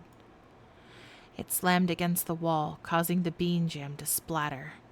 Then, after sticking for a moment, it slid down to the floor. I was dumbstruck by my own actions. What was I doing? Reina had gone out of her way to make it for me. How could I? Dumbstruck, I looked down at the hand that had performed such a vile act, then remembered what I had taken out of my mouth. At first, I thought it was just a hair. Even though it was shorter than Mion's, Reina's hair was quite long. And it wasn't this short. It was also a bit too hard to be hair. It was quite thick enough to roll around on my tongue.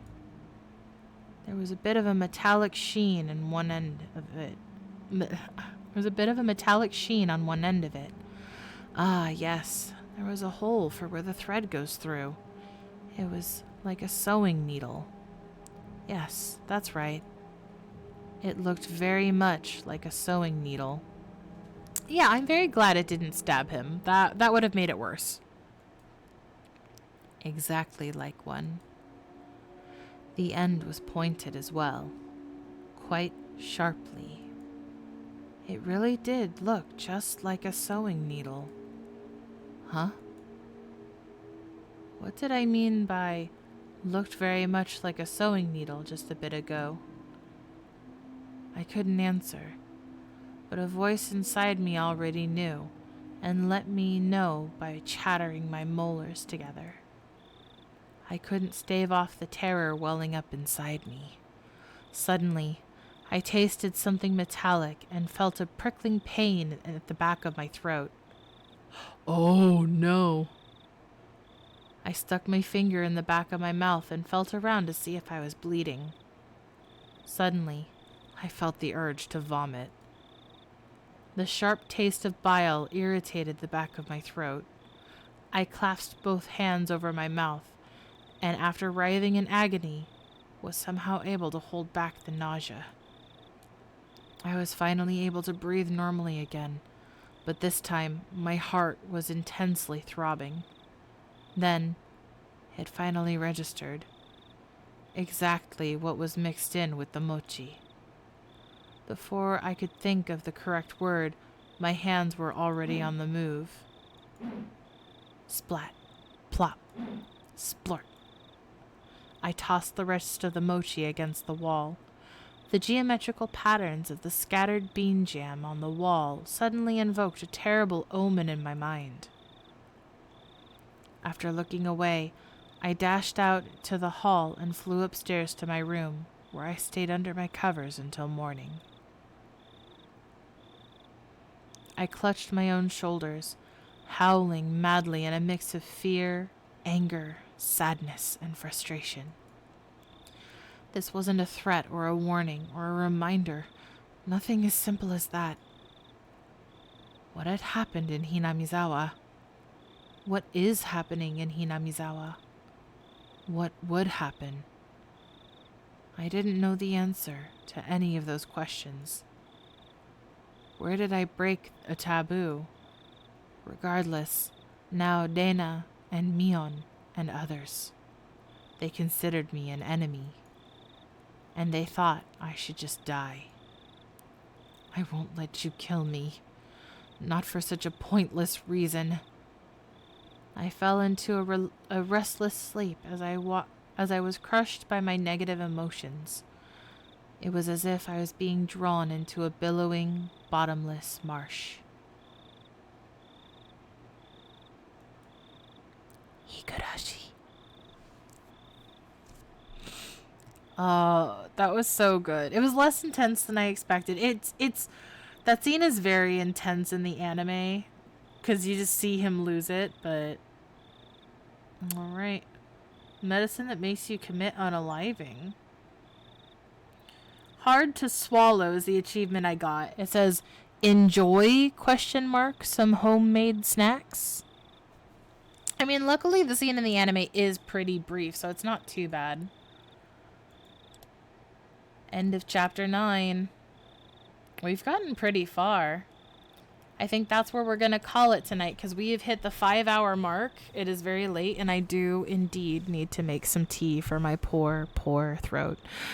Luckily, I didn't have to voice the girls the whole time, so it's not as bad as yesterday, but definitely time to get some tea in me. Yeah, we finished the chapter, so we will be picking up with chapter 10 next time.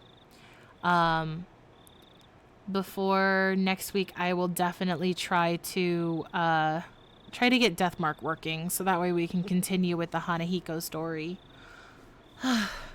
I might actually continue Deathmark all the way through, even after Spooky Month, but we'll see. Nah, thank you for joining, Soul.